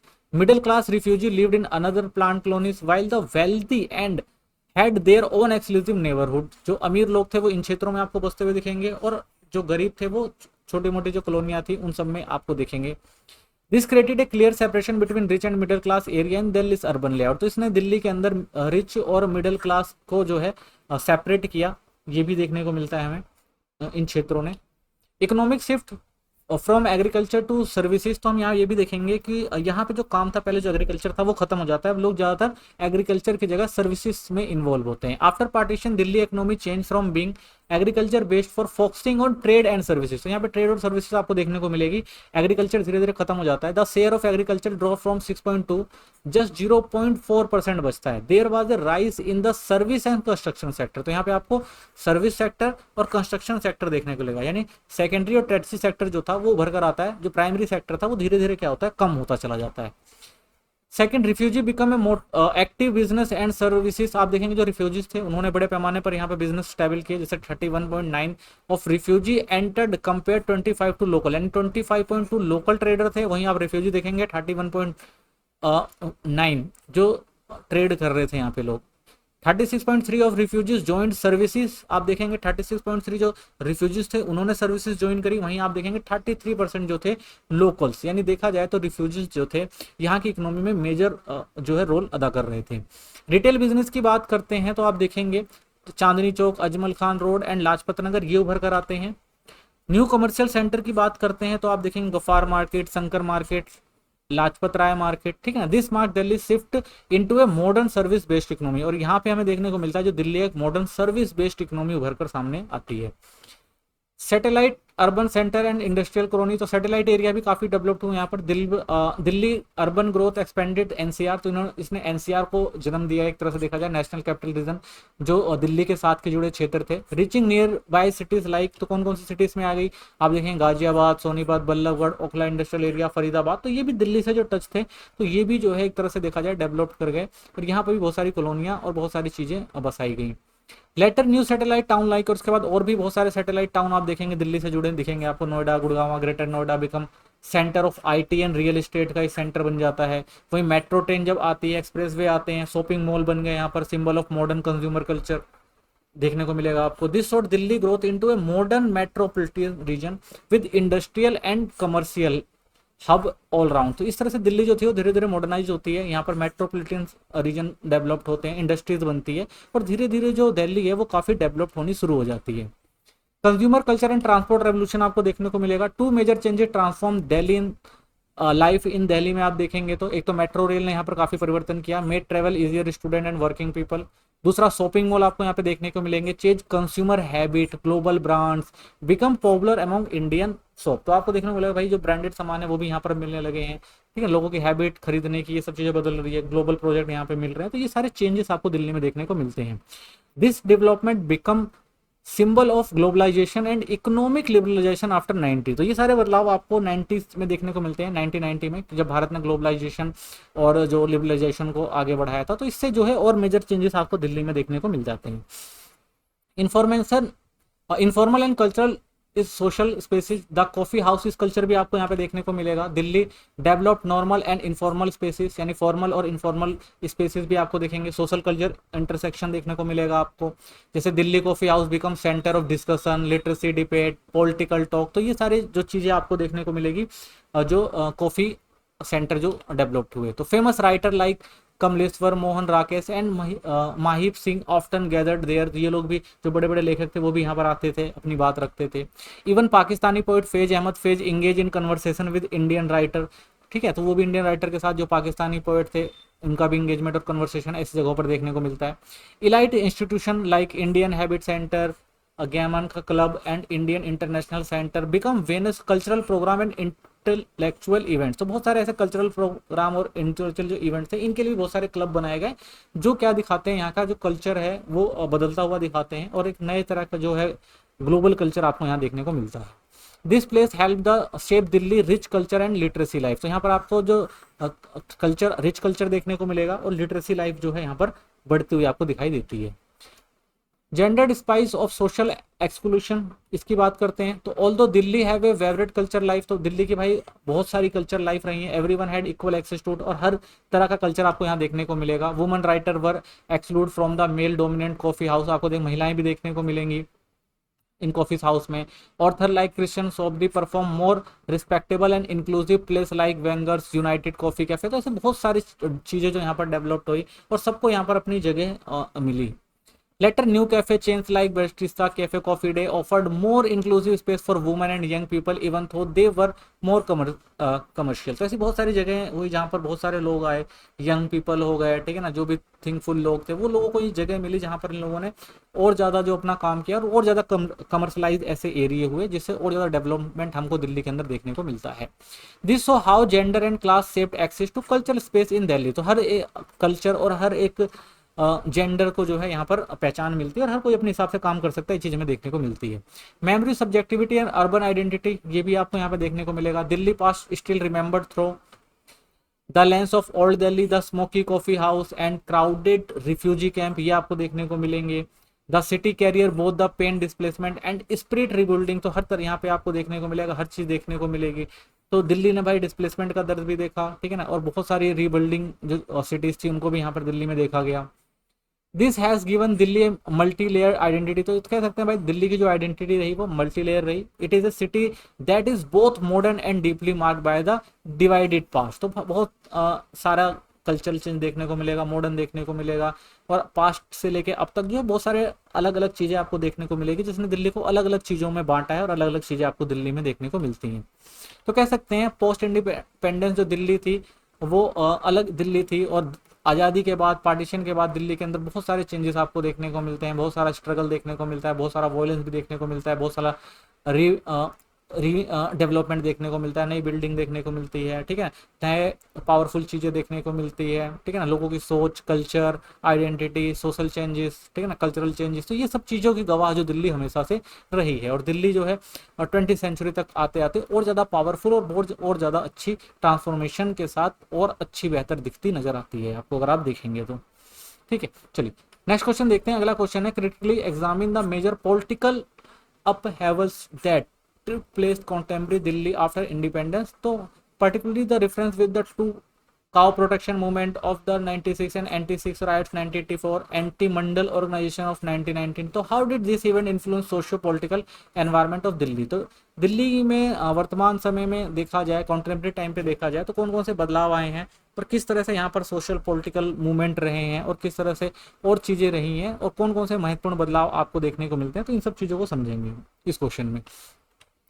After independence, Delhi became the center of national building and urban development, but at the same time it witnessed serious political unrest. तो अगर हम देखते हैं जो दिल्ली था, वो दिल्ली में बहुत सारे आपको देखने को मिलेंगे, डेवलपमेंट देखने को मिले, ठीक है, बिल्डिंग्स देखने को मिली और साथ में बहुत सारे आपको पॉलिटिकल इंटरेस्ट भी देखने को मिलेंगे दिल्ली के अंदर। ऐसे Delhi recovered the partition tension and new religion caste weight and ideological movement भी आपको यहाँ पे देखने को मिलेंगे, ठीक है ना। तो बहुत सारी परिवर्तन आपको देखने को मिले दिल्ली के अंदर जो होते रहे, तो उनमें ही 3 मेजर चेंजेस आपको देखने को मिलेंगे, जिन 3 इवेंट से हम समझने की कोशिश करेंगे जो यहाँ पर बदलाव आया था। सबसे पहला 1966 का काउ प्रोटेक्शन मूवमेंट, फिर 1984 का एंटी-6 रायट, फिर 1990 का एंटी मंडल प्रोटेस्ट। तो ये देखेंगे किस तरह से जो पॉलिटिकली इन्वॉल्वमेंट बढ़ी दिल्ली के अंदर और उसके क्या क्या नतीजे निकले। This movement not only influence Delhi, तो ये जो मूवमेंट हुए उसने दिल्ली को ना तो केवल इन्फ्लुएंस ही नहीं किया बल्कि पॉलिटिकल अवेयरनेस फैलाई और बहुत सारी चीज़ों को हाईलाइट किया, बहुत सारी चीज़ों को बताया कि इंडिया की डेमोक्रेसी कितनी डेवलप्ड है और इंडिया के अंदर हर एक चीज़ की जो है छूट है, वो किस तरह से जो अपनी आइडेंटिटी के लिए लोग पॉलिटिकली कनेक्ट हो सकते हैं, ठीक है, और किस तरह से जो डेमोक्रेसी है उसको हम आगे लेकर चल सकते हैं। इन सब चीज़ों को दिल्ली जो है देखती रही है हमेशा से। तो सबसे पहला हम देखते हैं example 1966 cow protection movement, religious identity and political mobilisation. तो ये क्या था, एक तरह से देखा जाए तो रिलीजियस आइडेंटिटी के लिए पॉलिटिकल मोबिलाइजेशन था। The cow protection movement had been a long standing religion issue in India. तो भाई काउ प्रोटेक्शन, क्योंकि एक हिंदू समाज जो है वो काउ को की पूजा करता है और उनको जो काटा जाता है, ठीक है, उसके लिए इन लोगों ने एक आंदोलन चलाया कि भाई गायों की जो हत्या नहीं की जानी चाहिए, उनको जो है उनके अगर उनकी कोई हत्या करता है तो उसके लिए कानून बनाना चाहिए। तो उन लोगों ने प्रोटेस्ट किया इंडिया के अंदर। But is November 1966 become a major political movement, लेकिन समय के साथ क्या हुआ, ये एक मेजर पॉलिटिकल मूवमेंट बन गया। ग्रुप लाइक जैसे आरएसएस, हिंदू महासभा, विश्व हिंदू परिषद एंड भारत साधु समाज लीड द प्रोटेस्ट अंडर स्वामी करपत्री राज महाराज। तो करपत्री राज महाराज ने इसको आगे बढ़ाया आंदोलन को, लोगों ने उनका साथ दिया और ये जो काउ प्रोटेक्शन मूवमेंट था ये बहुत तेजी से आगे बढ़ा। तो around 1.2 lakh people include thousand of sadhus gathered near parliament. तो भाई 1.2 लाख जो लोग थे लगभग साधु जिसमें थे, वो सारे कहाँ इकट्ठा हो गए, वो पार्लियामेंट के आगे कि भाई काउ की जो हत्या यानी गाय की जो हत्या उसको रोका जाना चाहिए, उसके लिए कानून बनाना चाहिए। तो इन दिस पुलिस फायरिंग, तो इसमें क्या हुआ भाई, जब अव्यवस्था बदलती हुई दिखी सरकार को तो सरकार ने क्या किया भाई, लाठीचार्ज करवाया, ठीक है ना, गोलियां चलवाई, जिससे 8 साधुओं की मृत्यु भी हो गई और 500 जो लगभग लीडर जो थे अपोजिशन के उनको भी क्या किया गया, गिरफ्तार किया गया। तो ये सारी घटनाएं उस टाइम आपको देखने को मिलती हैं। तो कर्फ्यू लगाया गया दिल्ली में, हंगर स्ट्राइक चलती रही सर्वल वीक तक। तो ये सारी घटनाएं हमें देखने को मिलती हैं उस समय में। तो this movement become the symbol of margin of religion emotion. तो हमें देखने को मिलता है भाई इंडिया के अंदर जो ये मूवमेंट था वो रिलीजन इमोशन को दिखाता है और पॉलिटिकल पावर को दिखाता है कि भाई किस तरह से हमारे यहाँ जो रिलीजन इमोशन है लोग उसके के लिए क्या कर सकते हैं और पॉलिटिकल जो सरकारें हैं उनके पास कितनी पावर होती है। For the first time Delhi so such large scale mobilisation. तो सबसे पहले दिल्ली में एक लार्ज स्केल पे मोबिलाइजेशन जहाँ पर लोग इकट्ठा हुए देखने को मिलता है और वो भी एक कम्युनल रिलीजन इशू पे। तो एक ये बड़ी घटना थी सबसे पहली जहाँ पर इतने सारे लोग इकट्ठा हुए किसी एक रिलीजन चीज को लेकर। सेकंड देखते हैं 1984 एंटी-6 right state failure organisation violence. तो दिल्ली में 1984 जो एक राइट्स हुआ था वो भी एक मेजर चेंजेस था दिल्ली के कल्चर में। अगर आप देखेंगे तो the एंटी-6 right Delhi after prime minister Indira Gandhi assassination on 31st October 1984 considered on of the darkest chapter in independent Indian history. तो अगर देखा जाए कि जो इंदिरा गांधी की हत्या करी गई थी 31 अक्टूबर 1984 को, तो ये एक काला दिन था अगर देखें इंडियन कंट्री में इंडिपेंडेंस अगर भारत की बात करें, जहां पर एक महिला प्रधानमंत्री की गोली मारकर हत्या कर दी थी और इससे बहुत सारी जो समस्याएं उत्पन्न हुई थी दिल्ली के अंदर। The Sikh community was already upset due to Operation Blue Star. तो ये सब चीज हुआ क्यों था, क्योंकि इंदिरा गांधी ने जो था कुछ उग्रपंथी लोग जो थे वो स्वर्ण मंदिर जो सिखों का पवित्र गुरुद्वारा है उसके अंदर घुस गए थे। तो इंदिरा गांधी ने ऑपरेशन ब्लू स्टार चला के वहां से निकाला था, जिसकी वजह से जो वो स्वर्ण मंदिर था वो थोड़ा आहत हो गया था, जिससे जो सिख थे उनकी धार्मिक भावना को ठेस पहुंची थी, और जिसके चलते सिख समुदाय के जो 2 बॉडी गार्ड थे इंदिरा गांधी के, उन्होंने क्या किया था, इंदिरा गांधी की हत्या कर दी थी, जिससे सिखों के खिलाफ जो दिल्ली के अंदर जो है काफी लोगों में गुस्सा आ गया था, और उन लोगों ने ये राइट्स किए थे, और खासकर कांग्रेस पार्टी जो थी इसमें इन्वॉल्व थी। तो about 2806 were killed in Delhi, तो 2806 लोगों की जो है हत्या कर दी गई थी। एरिया लाइक मंगोलपुरी, त्रिलोकपुरी, सुल्तानपुरी सो रोस्ट वायलेंस, तो सबसे ज्यादा इन क्षेत्रों में आपको वायलेंस देखने को मिलता है सिखों के खिलाफ। The police did nothing to stop it, और जो उस टाइम की जो पुलिस थी वो भी कुछ नहीं कर पाई थी। Voter list were use to the identify Sikhs, यहाँ तक कि वोटर आईडी का यूज करके सिखों को पहचान के मारा गया था। The Nanavati commission revealed the involvement of Congress leader and the failure of the police, तो इसमें भाई एक नानावटी कमीशन बनाया गया था, जिसमें यह कहा गया था कि इसमें कांग्रेस जो लीडर थे उनका पार्टिसिपेशन था, और साथ ही पुलिस ने भी इसके लिए कुछ काम नहीं किया, तो ये चीज भी हमें देखने को मिलती है उस समय। तो this right so that how state in action, तो देख सकते हैं कि भाई एक स्टेट जो होती है और किस तरह से जो पॉलिटिकल कॉम्प्लिकेटली है वो कई बार किसका कारण बन जाती है, कम्युनल वॉयलेंस का, ठीक है ना। अगर पॉलिटिकली अगर कोई चीज हो जाती है तो उसमें भी जो है कम्युनल राइट हो सकते हैं, ये चीज देखने को मिला, और किस तरह से स्टेट जो है वो भी कई बार राइट्स को संभाल नहीं पाती है, तो ये चीज भी उस समय हमें देखने को मिलती है दिल्ली के अंदर। 1990 anti Mandal agitation, urban middle class and caste politics, तो एक नई चीज हमें 99 में एक देखने को मिला है कि जो आंदोलन हुआ था। The Mandal commission form 1979 had recommended 27 reservation for the OBC, यानी ये क्या था कि जो ओबीसी यानी पिछड़ा वर्ग था उनको आरक्षण देने के लिए एक मंडल कमीशन बनाया गया था, और रिकमेंड किया गया था भाई 27% उनको भी क्या देना चाहिए, नौकरी वगैरह में आरक्षण देना चाहिए। तो जिसके खिलाफ जो छात्र थे उन्होंने आंदोलन किया था। तो वह prime minister VP Singh implement in 90, तो जब इंप्लीमेंट किया गया इसको 90 में वीपी सिंह द्वारा, तब become the centre of massive student protest, तो इस समय क्या था, मैसिव जो है स्टूडेंट प्रोटेस्ट हुआ, where there strike university and college, ठीक है ना, traffic blockades and institution shut down, तो जो भी नेसेसरी जगह थी उन जगहों पर स्टूडेंट्स ने आंदोलन किया, बहुत सारे स्टूडेंट इंस्टीट्यूशन को जो शट डाउन किया। राजीव गोस्वामी एक स्टूडेंट ऑफ देशबंधु कॉलेज, तो ऐसे ही राजीव गोस्वामी जो देशबंधु कॉलेज के एक स्टूडेंट थे, तो उन्होंने सेल्फ इमोलेशन की भी कोशिश करी, आत्महत्या की कोशिश करी, ठीक है ना, खुद को आग लगाने की कोशिश करी, विच become the symbol of the movement, और उसके बाद ये जो मूवमेंट जो सिंबल ऑफ मूवमेंट बन गया, ये जो उन्होंने अटेम्प्ट किया था, और उसके बाद बहुत सारे जो छात्र थे इनके साथ जुड़ गए। तो he later become the president of Delhi university students union, तो बाद में ये डूसू के जो थे प्रेसिडेंट भी बने थे।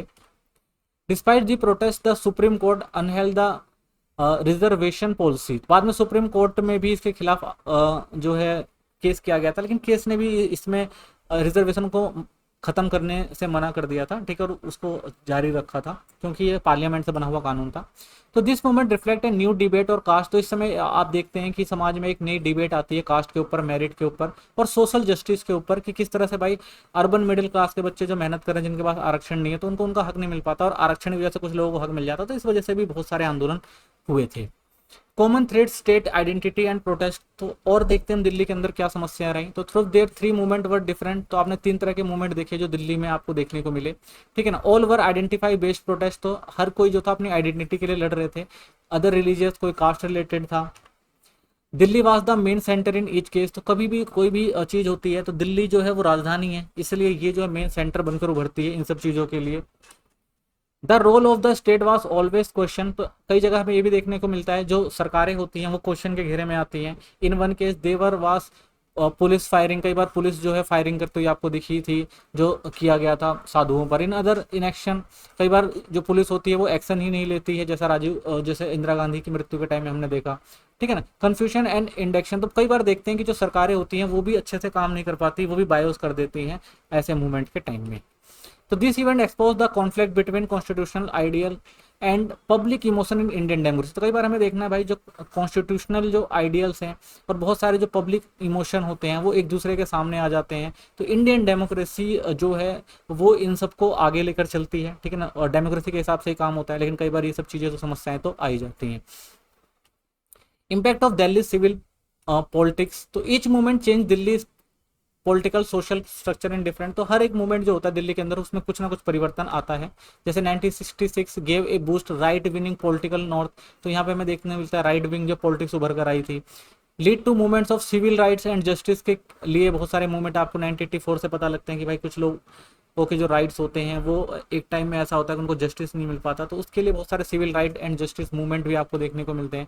फिर उसके बाद 19 में आपको ब्रॉडकास्ट बेस्ड आइडियोलॉजी और स्टूडेंट पॉलिटिक्स ये भी चीज़ उभर कर आती है, ये चीज़ आपको देखने को मिलती है। तो this event also create public distrust in the state of policy neutrality which lead to rise of NGO and civil society group in Delhi. तो इसकी वजह से कोई भी समस्या आती है तो समस्याओं से निपटने के लिए गवर्नमेंट जो होती है वो बहुत सारे काम करती है, और बहुत सारे जो जरूरत भी है इन सब चीज़ों की करने की, बहुत सारी एनजीओ भी सामने आती हैं ताकि जो भी समाज है समाज को सही से लेकर चला जा सके और समाज में कोई समस्या ना आए। तो इस चीज़ के लिए भी बहुत सारी सोसाइटी और ग्रुप्स दिल्ली के अंदर आप देखेंगे डेवलप्ड होते दिखे। Delhi mirror of national contradiction. तो as the capital city Delhi was not just a location of event. तो सिर्फ दिल्ली जो है एक लोकेशन नहीं है, एक इवेंट्स नहीं है, it's become a stage where national crisis unfold and intensified. ठीक है, अगर हम देखें तो जो भी नेशनल क्राइसिस होते हैं वो दिल्ली के को लेकर ही चलते हैं, क्योंकि दिल्ली हमारी कैपिटल है और जो भी घटना दिल्ली के अंदर होती है उसका इफेक्ट जो है पूरे देश के अंदर पड़ता है। तो इसलिए दिल्ली जो है वो इंपॉर्टेंट बन जाती है, यानी कोई भी घटना होती है, कोई भी क्राइसिस होता है तो वो दिल्ली से अछूता नहीं रहता और दिल्ली जो होता है उसका मेन सोर्स बनता है। Religion and caste were often use as a political tool. Religion और कास्ट को भी हमने देखा एज ए पॉलिटिकल टूल्स बन के सामने आते। The fragile nature of urban peace and explodes again and again. साथ ही हमने देखा भाई किस तरह से जो अर्बन पीस है वो कई बार जो है खतरे में आ जाती है, ठीक है ना, कई बार ऐसी समस्याएं आ जाती हैं जिससे क्या नाम है राज्य के अंदर बहुत समस्याएं उत्पन्न हो जाती हैं। The form of protest change over time. कई बार आप देखते हैं भाई जो प्रोटेस्ट का तरीका है वो भी चेंज होता रहता है। From sadhus hunger strike in 1962 student self immolation attempt. तो आपने देखा किस तरह से साधु जो हंगर स्ट्राइक कर रहे हैं और किस तरह से जो स्टूडेंट्स हैं वो आत्महत्या की कोशिश कर रहे हैं। तो ये सारे जो नए तरीके भी आप देखते हैं दिल्ली के अंदर, ये सब चीज़ें होते हैं जो अपनी बात को मनवाने के लिए लोग करते हैं। तो Delhi reflect the deep tension and changing expression. तो दिल्ली के अंदर बहुत सारे आपको टेंशन और बहुत सारे एक्सप्रेशन देखने को मिलते हैं। प्रोटेस्ट करने के अलग मॉडर्न तरीके भी आपको यहाँ पे देखने को मिल जाएंगे। ठीक है, तो कह सकते हैं कि द पॉलिटिकल है दिल्ली के अंदर 1960 से 90 तक बहुत ज़्यादा बदली है, बहुत सारे चेंजेस आपने को देखने को मिले हैं, बहुत सारे कॉम्प्लेक्ट हैं यहाँ पर, लेकिन फिर भी हमारी जो डेमोक्रेसी है वो मजबूत है। बहुत सारे आपको बहुत जगहों पे आपको पॉलिटिकल बाइस भी देखने को मिले हैं, बहुत सारे मूवमेंट देखने को मिले हैं, बहुत सारी सोसाइटी है, ठीक है ना, जुडिशियल एक्टिविज्म आप भी दिल्ली के अंदर आपको देखने को मिलेगा, ठीक है ना, पॉलिटिकल पोलराइजेशन भी आपको दिल्ली के अंदर देखने को मिल जाता है। ठीक है, तो दिल्ली के अंदर बहुत सारी घटनाएं होती हैं जो पूरे देश की राजनीति को प्रभावित करती हैं। ठीक है, तो दिल्ली क्या है, मेन एक सेंटर है, तो जो भी पॉलिटिक्स होती है वो दिल्ली से होकर ही गुजरती है। ठीक है, चलिए, थैंक्स फॉर वॉचिंग। चैनल को सब्सक्राइब कर दें, वीडियो को लाइक करें, कोई कमेंट तो जरूर करें। मिलते हैं नेक्स्ट वीडियो में, धन्यवाद।